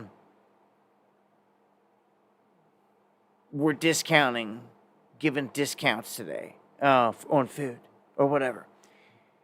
You see what I'm saying? That way you're not out in the public domain, giving the food. What you have to do is lure them back to, which shouldn't be illegal. It's not like you're trying to murder them. Lure them back to the kitchen where you can feed them. You see what I'm saying? It's little things like this we're going to have to do and think about. I commend this lady. Shout outs to her. They can't even have a blanket there. See, that's nuts, Jay. That's nuts. These places that spend money in their city to put down spikes spend more money putting down the spikes than they would have even trying to house or help the people that are in the streets. Now, I get that there's different situations out there, but there's a lot of good people being forced into the streets out there, and it's sad. It would be nice if we could come together with a project. Well, projects don't hurt nothing. Come together with a project that a lot of us believed in, that we could all pitch in on, all of us, and throw down on. And go acquire a small chunk of land somewhere. But see, again, it has to be in the right state. This always, always, always falls back to the right state. Can't you see? The wagons keep circling. If you're going to fight this fight in the end, you better get situated in the right state, the right place to do it. If you plan to survive or even put up a fight. Because if you find yourself, I don't care if there's friends and family there, or I don't care what your excuse is, dude. If it is non-survivable to a degree, and you realize this, you better make moves. You've got to be the man, thank you, Veronica, for the coffee, or the woman that makes the bold decision on where to take your bloodline. You know, like our forefathers did, had to travel across that ocean, leave everybody else behind to go somewhere new. I'm telling you, it's the same concept. And you have to be that one. People that are trying to ride this out in places that are not survivable, it breaks my heart. When I know where there's a will, there's a way. I know. So, I don't know, man. Some of these places, you're not even going to be able to put up a fight in because you're not even going to be able to get a foothold in it and establish. Like I said, I would start in a place with property. And then, again, it's the laws in these places. Put a shelter on it. Let's work one bit at a time, right? And let's do it our way. Hey, our rules, you know what I'm saying? Like, it's all legit.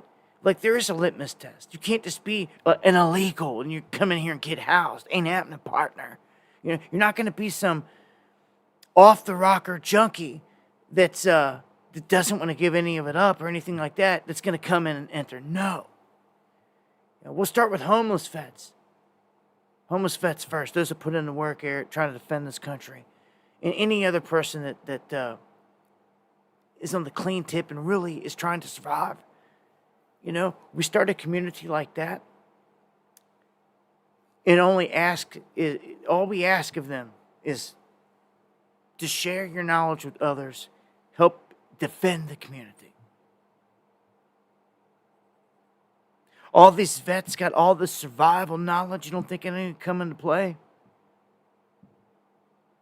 I'm telling you, man, you better start thinking of ways to get organized.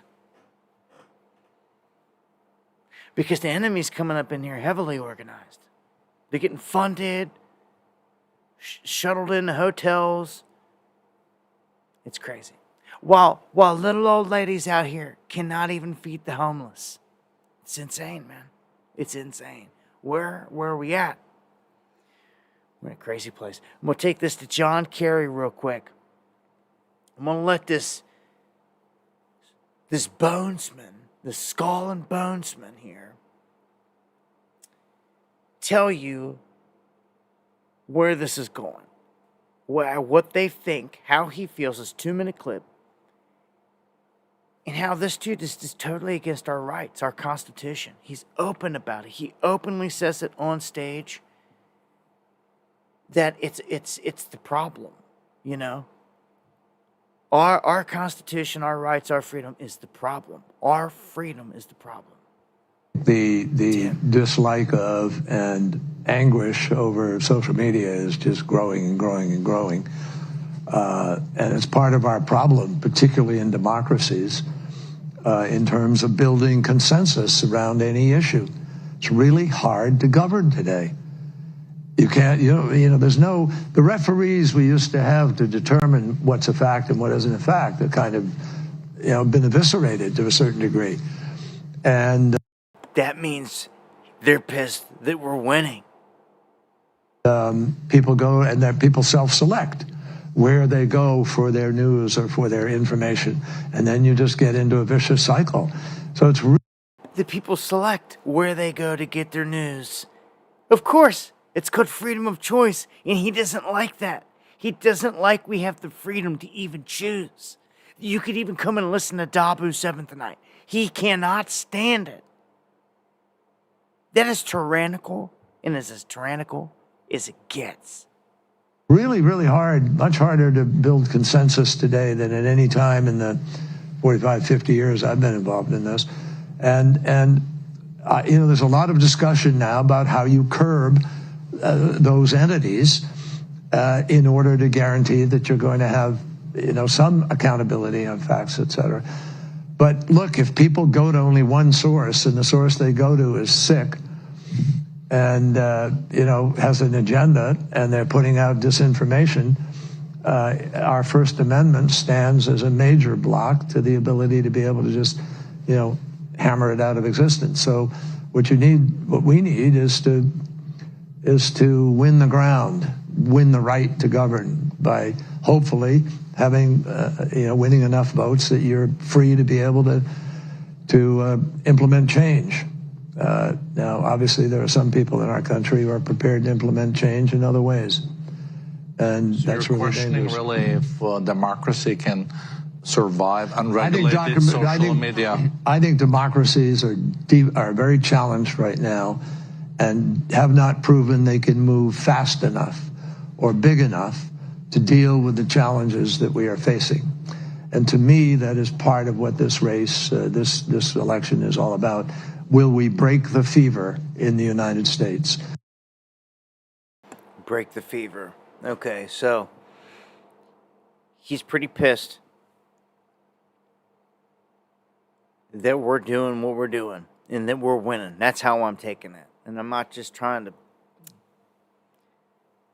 say that about us. It's what I take from it. I pulled that he's frustrated. They are frustrated. He just admitted it's one of the biggest talking points that they have at these World Economic Forums and Bilderbergs is how to silence people like me. And that the platforms are the issues. So you betcha if they put Kamala in there and the stock market and all that tanks, well, they're going to go after, just like Elon said, X and all them, and it'll be another huge wave of censorship. It was almost immediate censorship when they gave us Biden. Do you not remember? The thumbs down disappeared. Go ahead, take a look at your screen, look and see it's not there. And that was a byproduct of people using their power to vote, and they didn't want you to see it. Didn't want you to see it. It was one of them glitches in the matrix. One things they forgot to check off. Oops, there was your votes right there. En masse, 20,000 thumbs down on a live thing for him. Yeah, there it was, folks. Screaming. They had to hide it.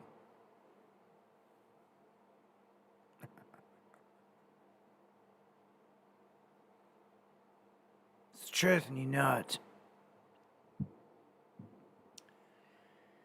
So, I talked about this UN Pact of the Future last time, but what I really didn't hit away and hammer away, and I wanted to touch on real quick, was the fact that this is basically laying the foundation for a new global order.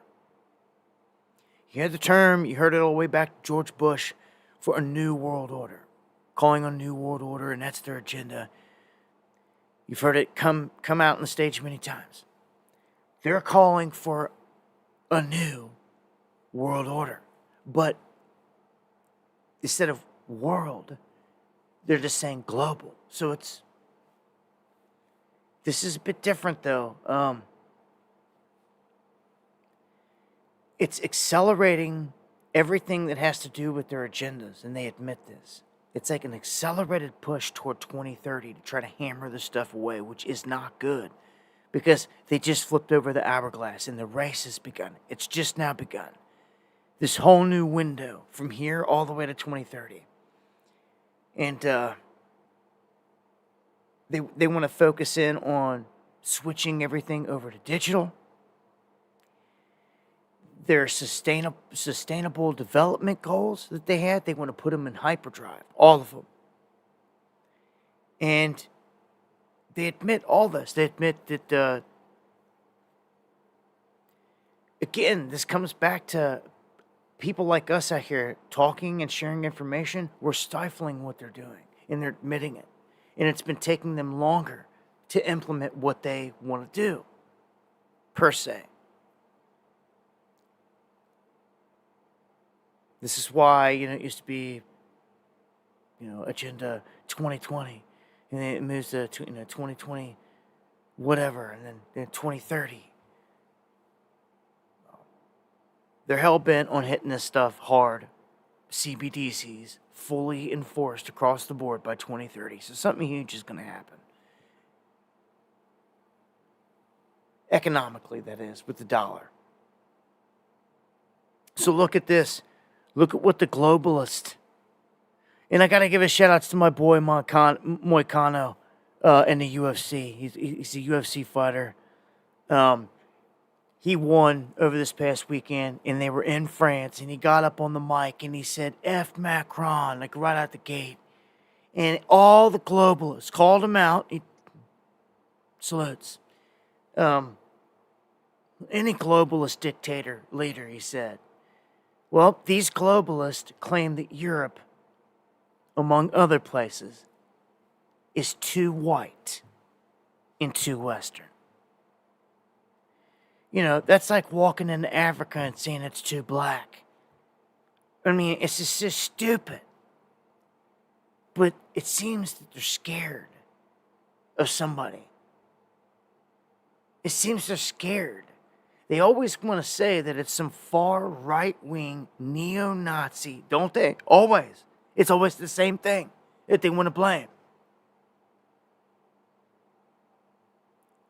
This white male that they want to attack left and right. And that's what Europe's full of. But yet, they want to attack themselves. It's because the globalists, they're down to wipe out everyone, even their own kind en masse, for this globalist agenda. And if they know that a certain group or race is going to be a bigger problem for them, they're going to target them in more ways than one, it seems. And it's just insane. What do you think that they flooded that many migrants in there just in the past few years that you can say? I don't get it. I mean, none of them have assimilated. All right? They've gone into where? Germany. Last I checked, Germany. Germans were born blonde hair, blue eye, all this stuff. They're white people. Last I checked in France, French people. For the most part, they're French blood. They're white people. Are they not?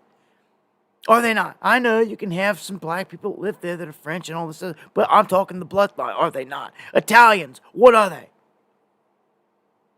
British, what are they? I mean, what are all these people? They are white. Okay? So for the leaders of these countries to sit there and say that when a majority of their natural people from these places are that, it's just, it's insane. It's insane. They care not. You can see who they think the problem is. It's the people that are there. And let me take this a step farther. It's not just that. Take it to America. Let's take it to America. It's got all kinds of people, right? We got all kinds of migrants that come in to this country. But it's a replacement thing. Do you see? You bring all the migrants to Europe. There's too many of you. There's too many white people. You're too Western. So we're going to flood it with migrants. Okay? They're doing the same thing here. So it doesn't just apply to white people. Because here in America, we're not just white. Obviously, we're all colors. We're everything. So apply it to Americans here, and that's exactly what's happening. The same thing. They want to replace the standard American. Whether you're Mexican, whether you're white, you're black, whatever you are, whatever we are, your bloodline, Indian, they want you replaced with this new wave. That's what it is. These people are here to be a replacement. It's the real deal. Can't you see what they've done in all of through Europe already? And who did this? The same person that did, the same people that did this.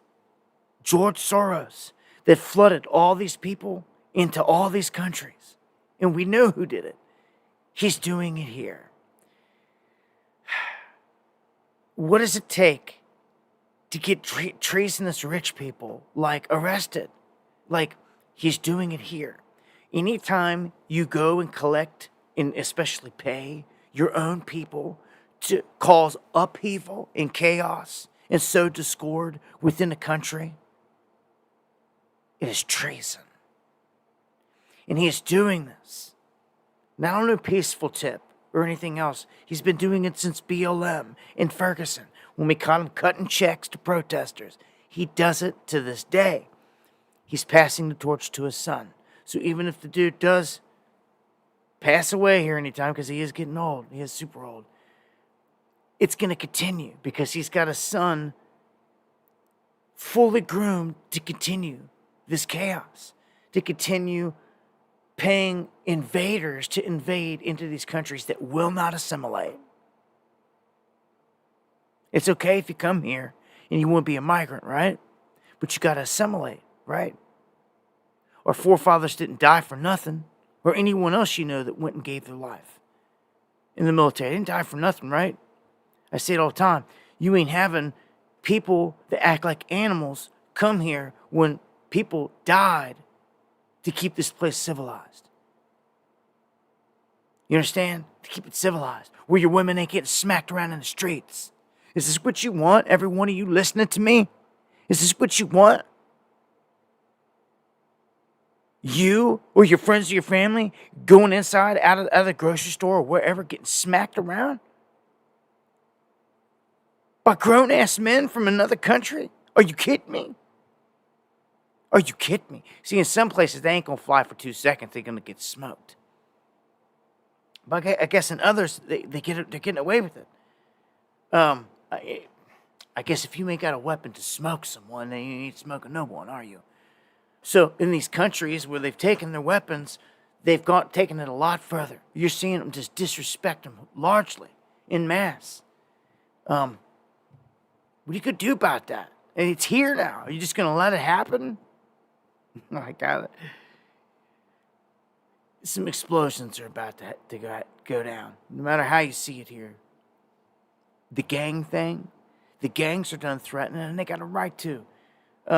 They got a right to be saying, look, it's about to go down, because it is. They're just flat out telling you, these people are coming into our territory, we're defending our territory, and we ain't having it. Now, some of you people out there may lay down and just let them come right into your neighborhood, move into the house next door. But see, blocks operate a different way. They defend their turf tooth and nail. And when you know this, you just know by default that there's going to be trouble there. Like, you might get away creeping up into this town or that town doing this and that because the people are docile and they're not doing anything. But dude, when you come into a hood, when you come into where gangs are, and they control every inch of every block, now something different is happening. These gangs that would fight, say, in a certain area, that were Crips, Bloods, all these different sets, Kings, all disciples, stretched all out throughout different, Southern California, Chicago, all these places.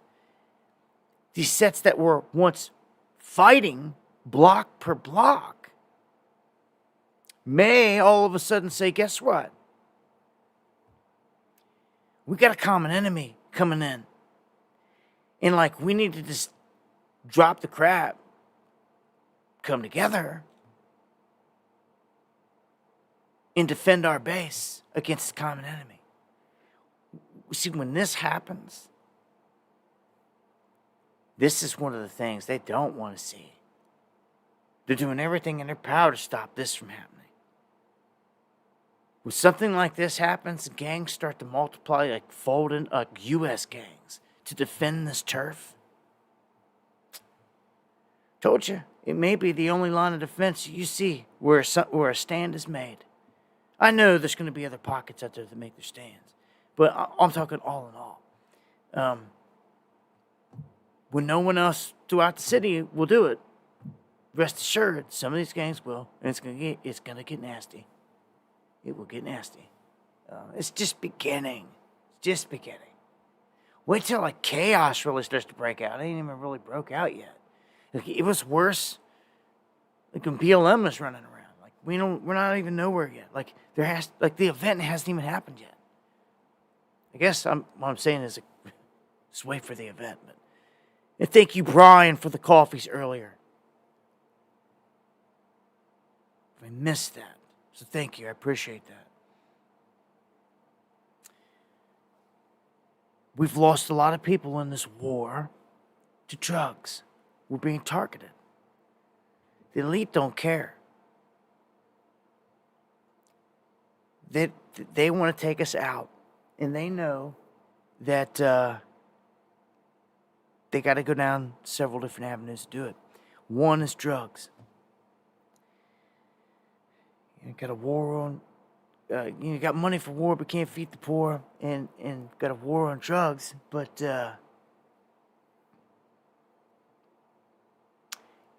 it's fraudulent.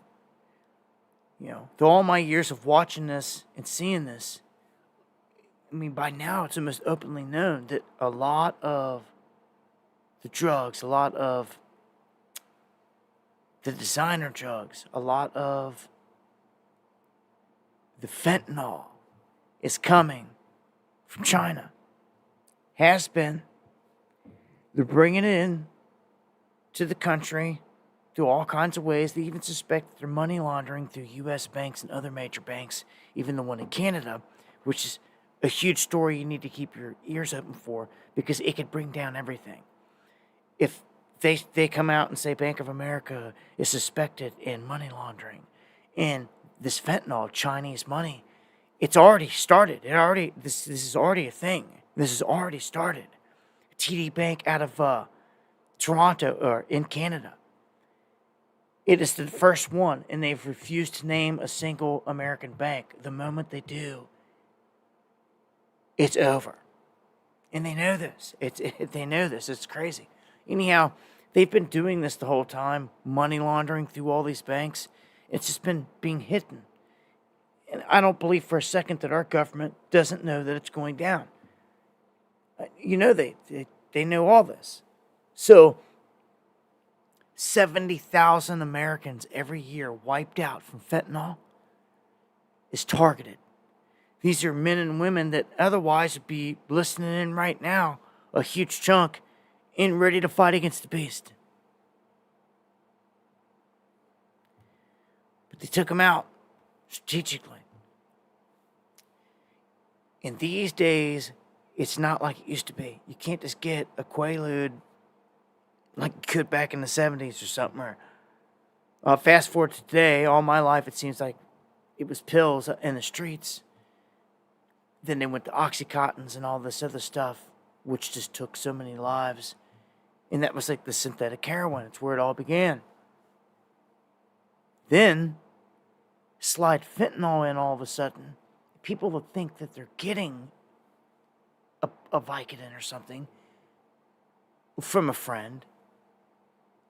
Doesn't realize that friend didn't get it from his prescription from his doctor, but got it from off the street. And it's laced with fentanyl. And that's all it takes. That right there is murder. That is deceptive. That is murder. That is straight up. That's like just going and putting it in your cheeseburgers or whatever. Whatever way it is, it's going to kill you. These people didn't realize they weren't asking for death. They weren't asking for fentanyl. They were asking for what they thought they were getting. Just a pill or just cocaine in some of these instances. It too cut with fentanyl, and it's the fentanyl that kills them all. I've seen so many people, and rest in peace to all my people that I've known in this life that are gone because of this wicked game.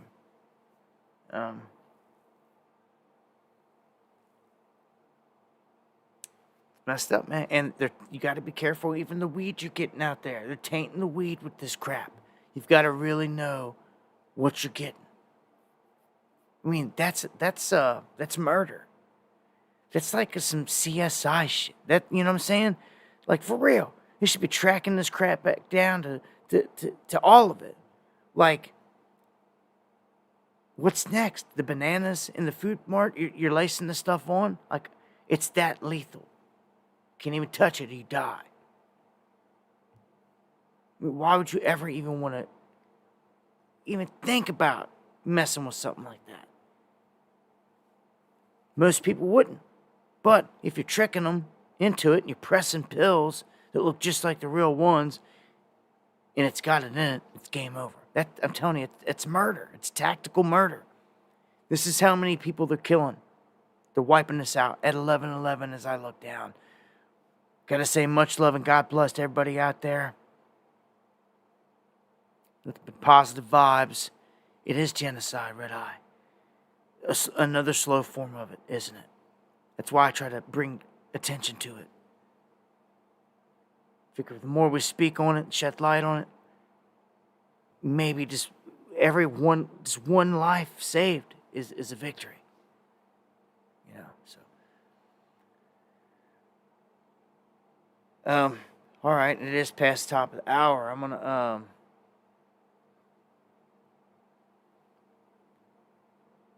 just gonna push through to a couple key things here as I shut this down, touching on a couple final topics here. The whole thing with Israel, Iran, it's important to note that they've named this 7-front war as being what they're waging right now. So we only know of like 3 or 4, but that means that they're willing to open up a few more fronts. Who knows? It could be against Syria, pounding Damascus. This will really start to get biblical, or targeting Iran directly in Iran. Like something's about to happen, and they just gave it away. They just assassinated Nasrallah, which was the leader of Hezbollah. And then along with it, they confirm Iran says their top IRGC officer was killed with him. So this is it. This is big time war against Iran. They're the big end game boogeyman. So they've taken their supreme leader and transferred him to a secure, secret location. That's where we're at.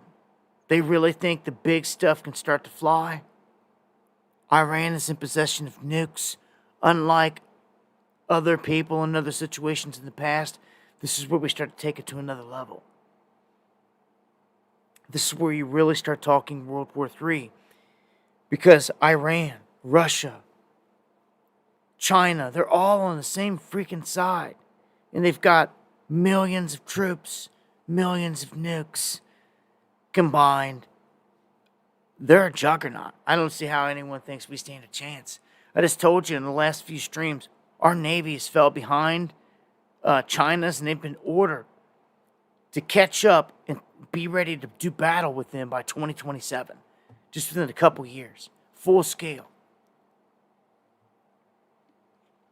And if you missed it, China just had a submarine sink that they're trying to cover up and not say a word about. We'll see the implications of that in the coming weeks, I'm sure. But they're all tied in. This is it, man. This is the real World War stuff about to happen. Full scale. Full scale. I mean, this is it.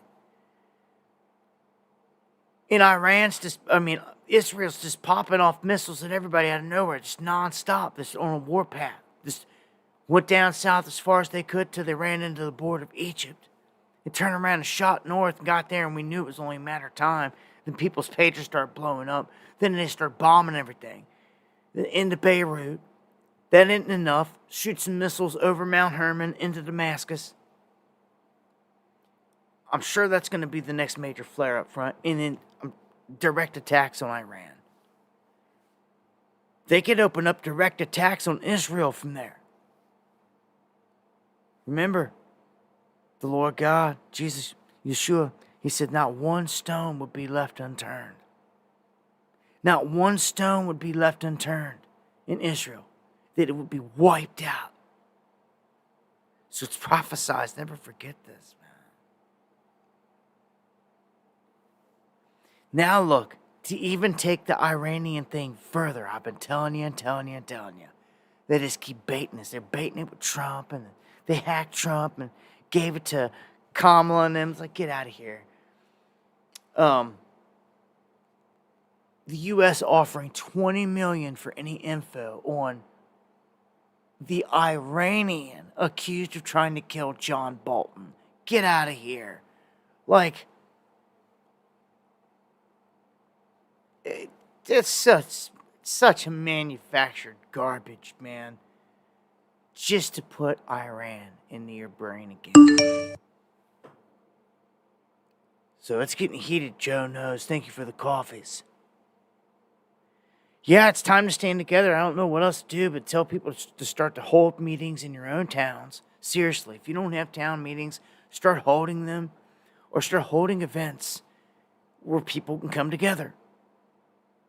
Hold events. That's all I've ever known to do. Either tell people when I'm going somewhere, give them a chance to come run the streets with me, meet me, do the damn thing, fight the fight the same way, which very little do, or come to some event we put together to meet good people. That's all I can say. It's a start. If you get something going big, let me know. I'm all about sharing the word. If it's righteous and everything, trying to get there and be there and meet good people all day long. Definitely. If you've dabu7@yahoo.com.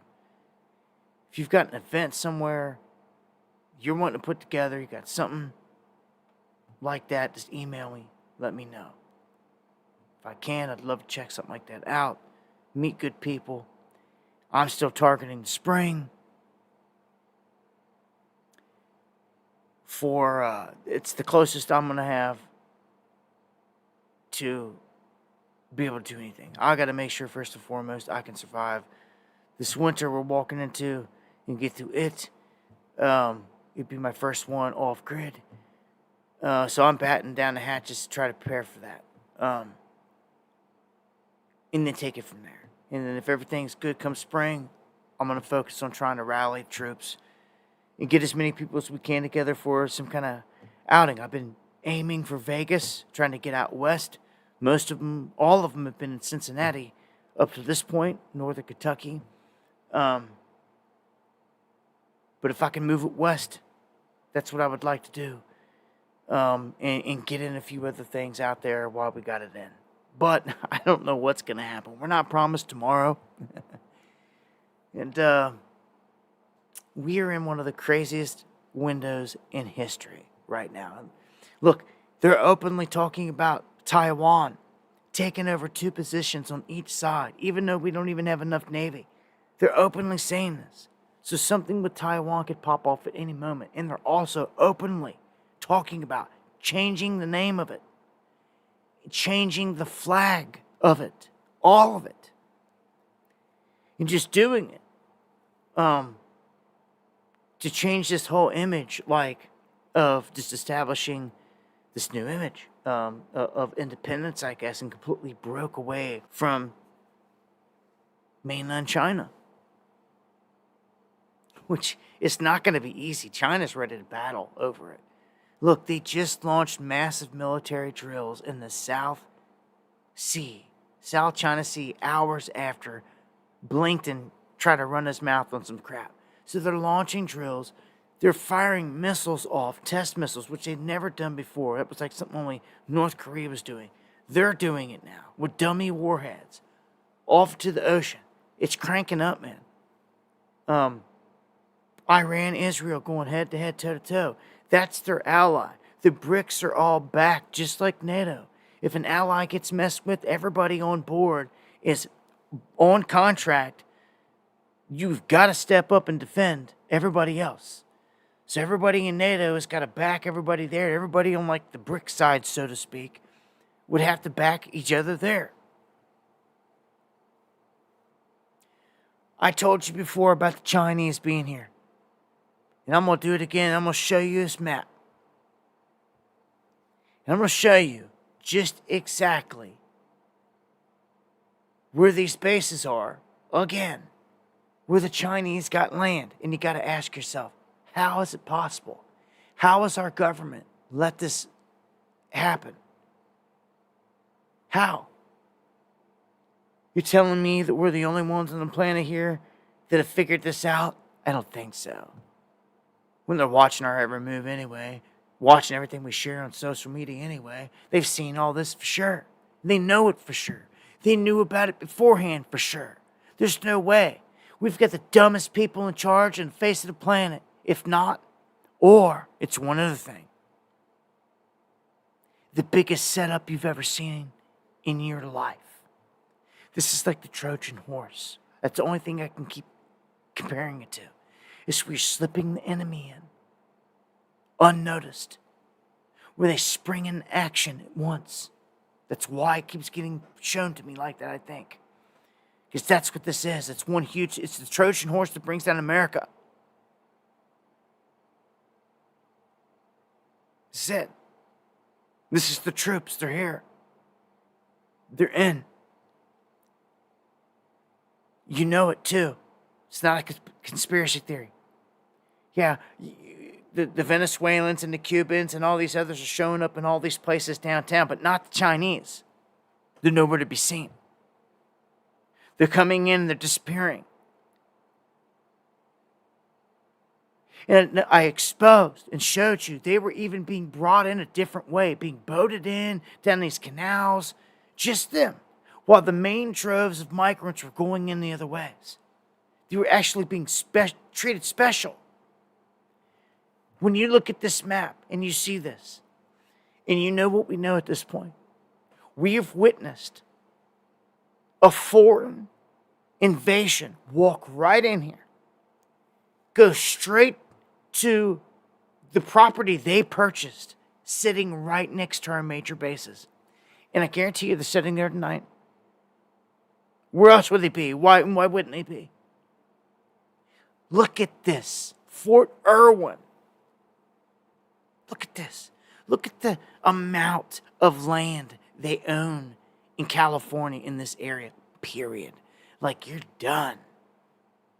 The whole belly of it. Then on the south end, Camp Pendleton. Look at that. Look at this huge chunk. The land that is acquired here, it dwarfs the size of the military base.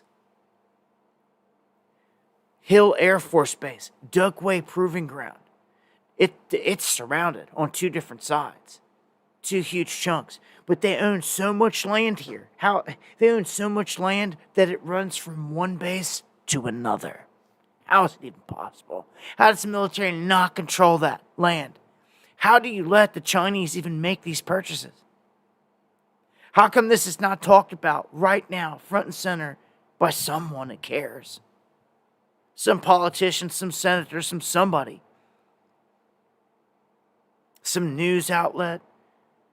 Look at this. This is highly suspect out in the middle of nowhere. This is how you know.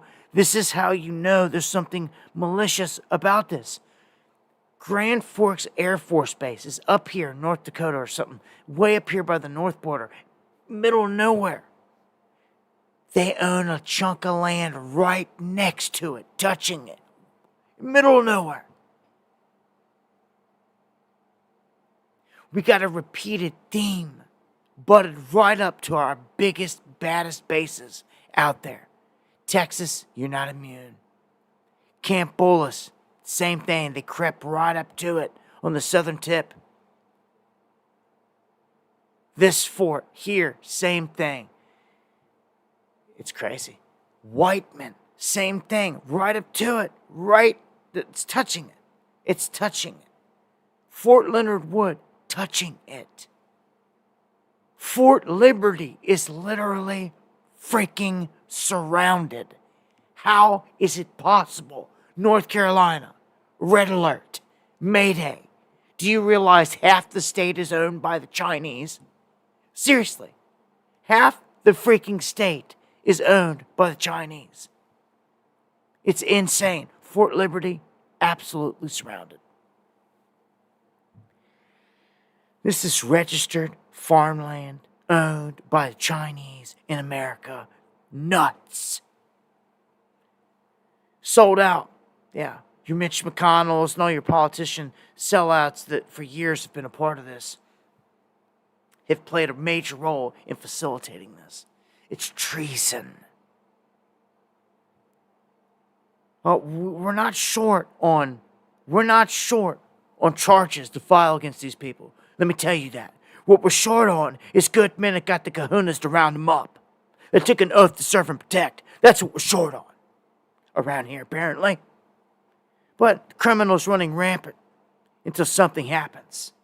The Chinese creeping right up on our bases, and let me remind you, they crept up on one of our generals and was creeping on his property, spying on his children and him. He shot and had to kill one this year.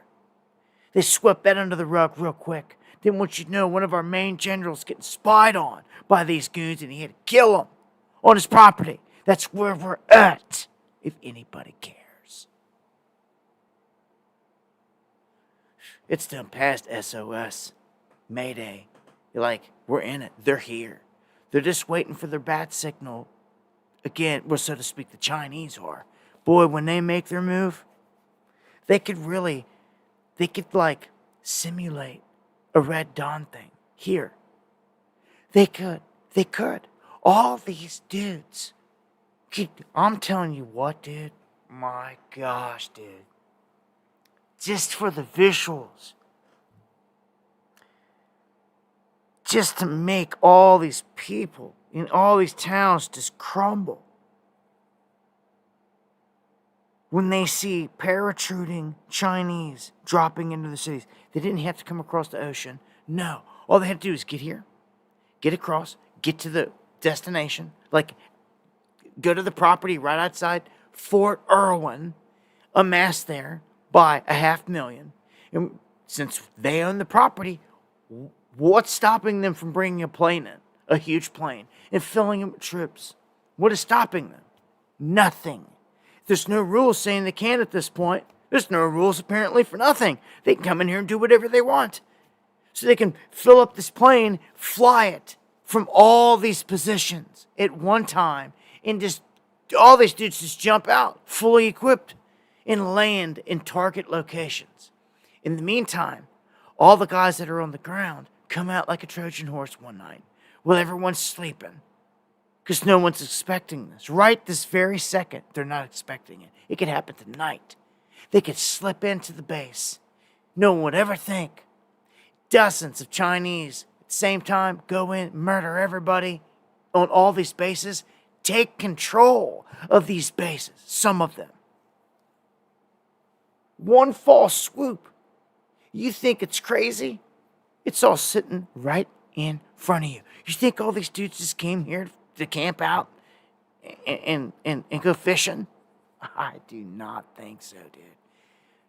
The CCP does not let anyone out of that damn cage, out of that country, unless it's for a reason, and they don't spend the money to ship them here and get them in here across this border unless they're trained to do something.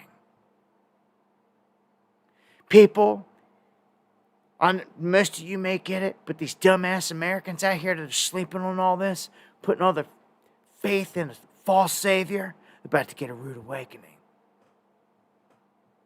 I tried to reach as many as I could this whole time.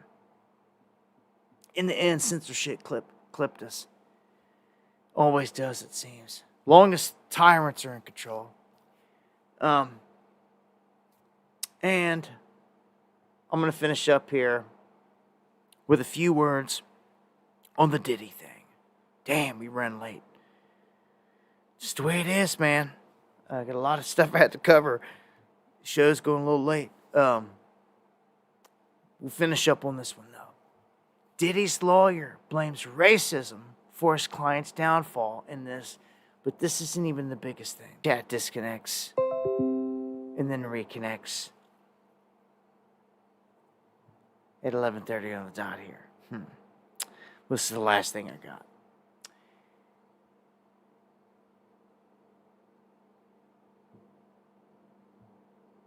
Just gonna shut this down anyway. To give my final thoughts here.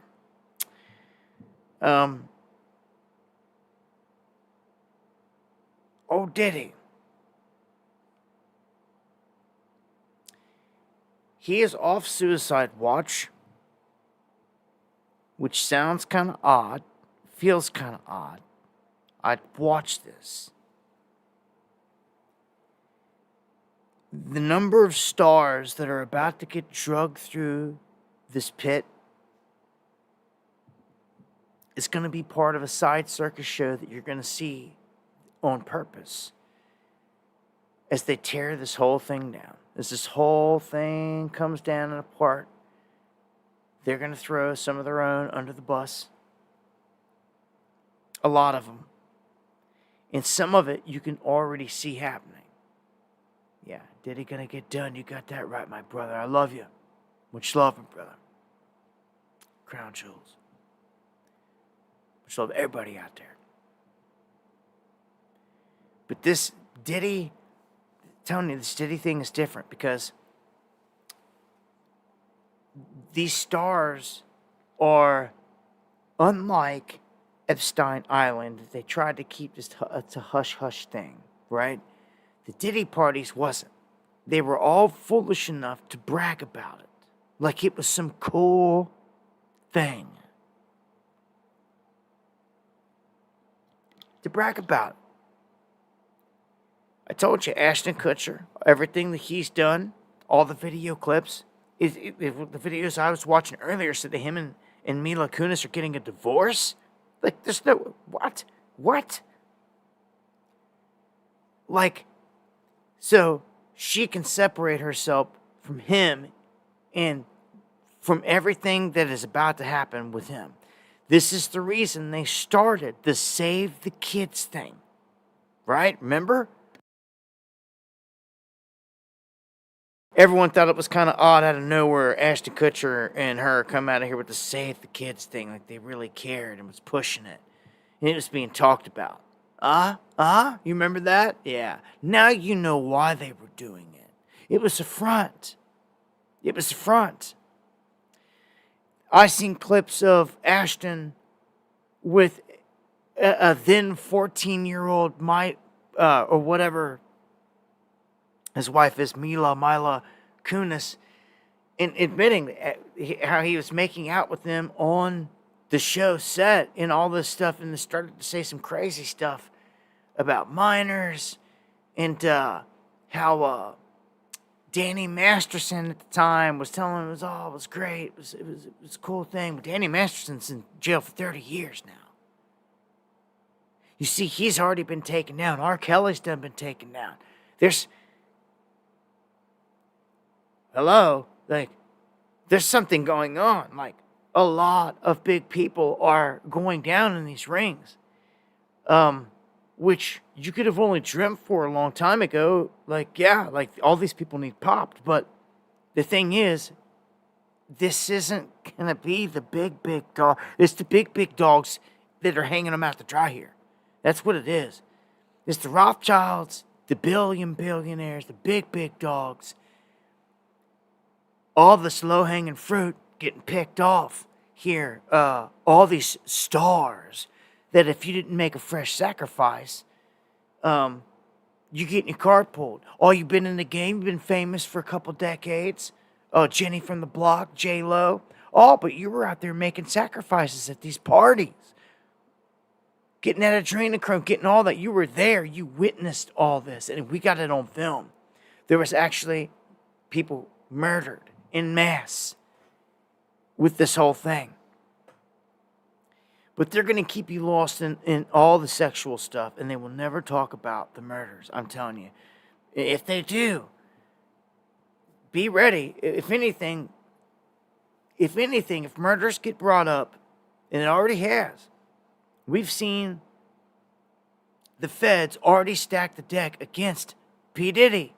You wonder why the feds, Greg Kading, came out for years now at this point, all talking about this $1 million check from Puffy, from P. Diddy, that was given to Von Zip to put the hit on Tupac and all this other stuff. That's where the feds, because that's what, who's saying this, that's where the feds are putting the blame. But they never arrested him, never took him down. And when asked about it, they were like, oh, it was just, but it's all just kind of circumstantial evidence because a check was never cashed or this or that and blah, blah, blah. It's like garbage. Garbage. Y'all know who did it. You got it on film, for crying out loud. Biggie and Pac murdered, if not most of all the people you assassinate, on film. So it's all garbage. So if they pin this Diddy and Biggie stuff on him, it's literally to get it off the Fed's back. And they really put it on Diddy if that's the case. He'll never see the light of day. And I don't see why they wouldn't. Why would you not if you're them? If you're willing to put all this, get to this point, and he's sitting here, and all this dirt stacked, why would you not have this guy take the fall for that? And just sweep it under the rug finally for the history books. They could finally put a close to the Tupac and Biggie murders and just put it on him because he was there. He's in it. He's implicated in all of it. He sure is. They've got all these goods, man. He was the one driving the vehicles and everything. It took off through the light when Biggie was shot. Are you kidding me? Mirror image of Suge and Tupac. Mirror image. Tupac assassinated, obviously taken out the game. Also, while being tracked, Tupac's father said he was being tracked by the feds that night on the strip. So where's their footage? This is what his own blood father says. It's a good point. It's because Suge and P. Diddy worship the Baphomet. Do you understand that? You're never going to find that on most outlets. Never going to find that in the mainstream media. Scared shitless to talk about the truth of the jinn, of the demons that are running this place.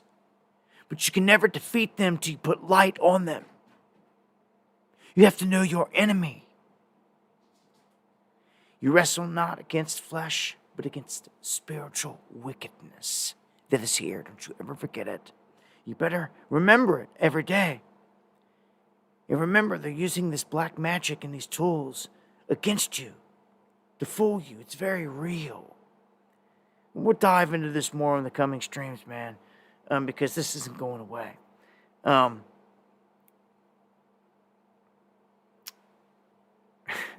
Joe said, much love to everybody out there. So I'm going to end the stream on that note. Oh, yeah, they can, Michael. This is Illuminati against all them demons. And a much love to all of the angels and the good cats out there. All of you fighting the good fight, man. I thank all of you. Thank you for joining me here again for another stream. Take us out of here on some music, I guess.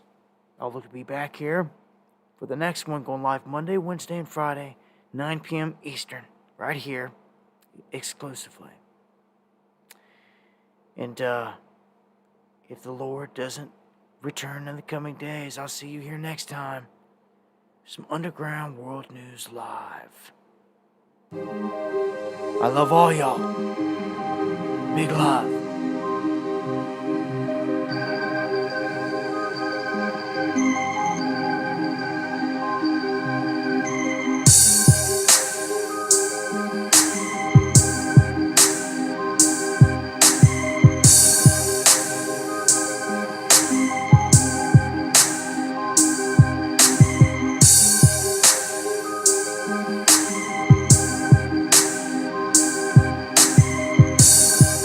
Geo said I ended too quickly. I gotta end it sometime, brother. Let's wait till midnight.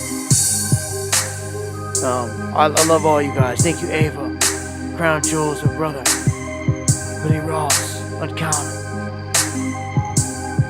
All the fam, Tacos, Tush, DY, Panda, Suzy Q, Joe, E-Fence, DA.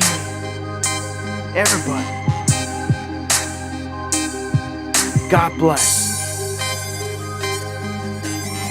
I want to thank everybody out there that kissed me in their prayers. Again, everybody that sent a super chat.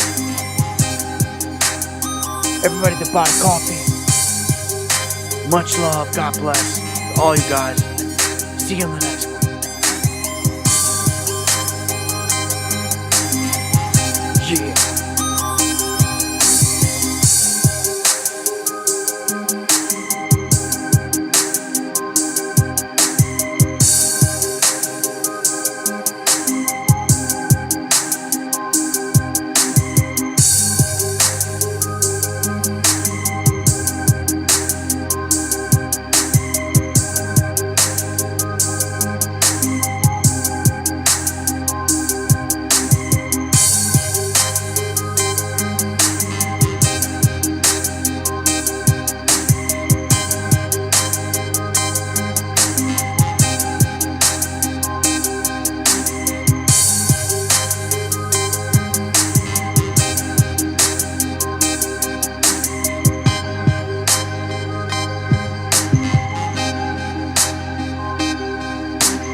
right.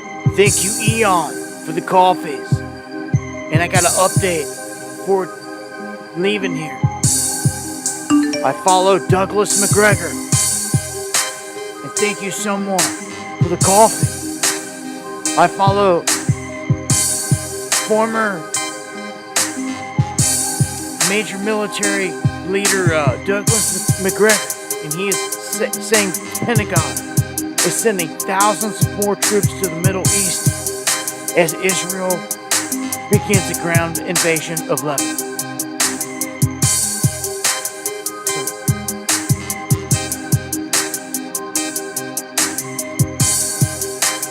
Much love.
Much love, Joe, Susan Q, Kathy, all y'all. God bless. To the end of time.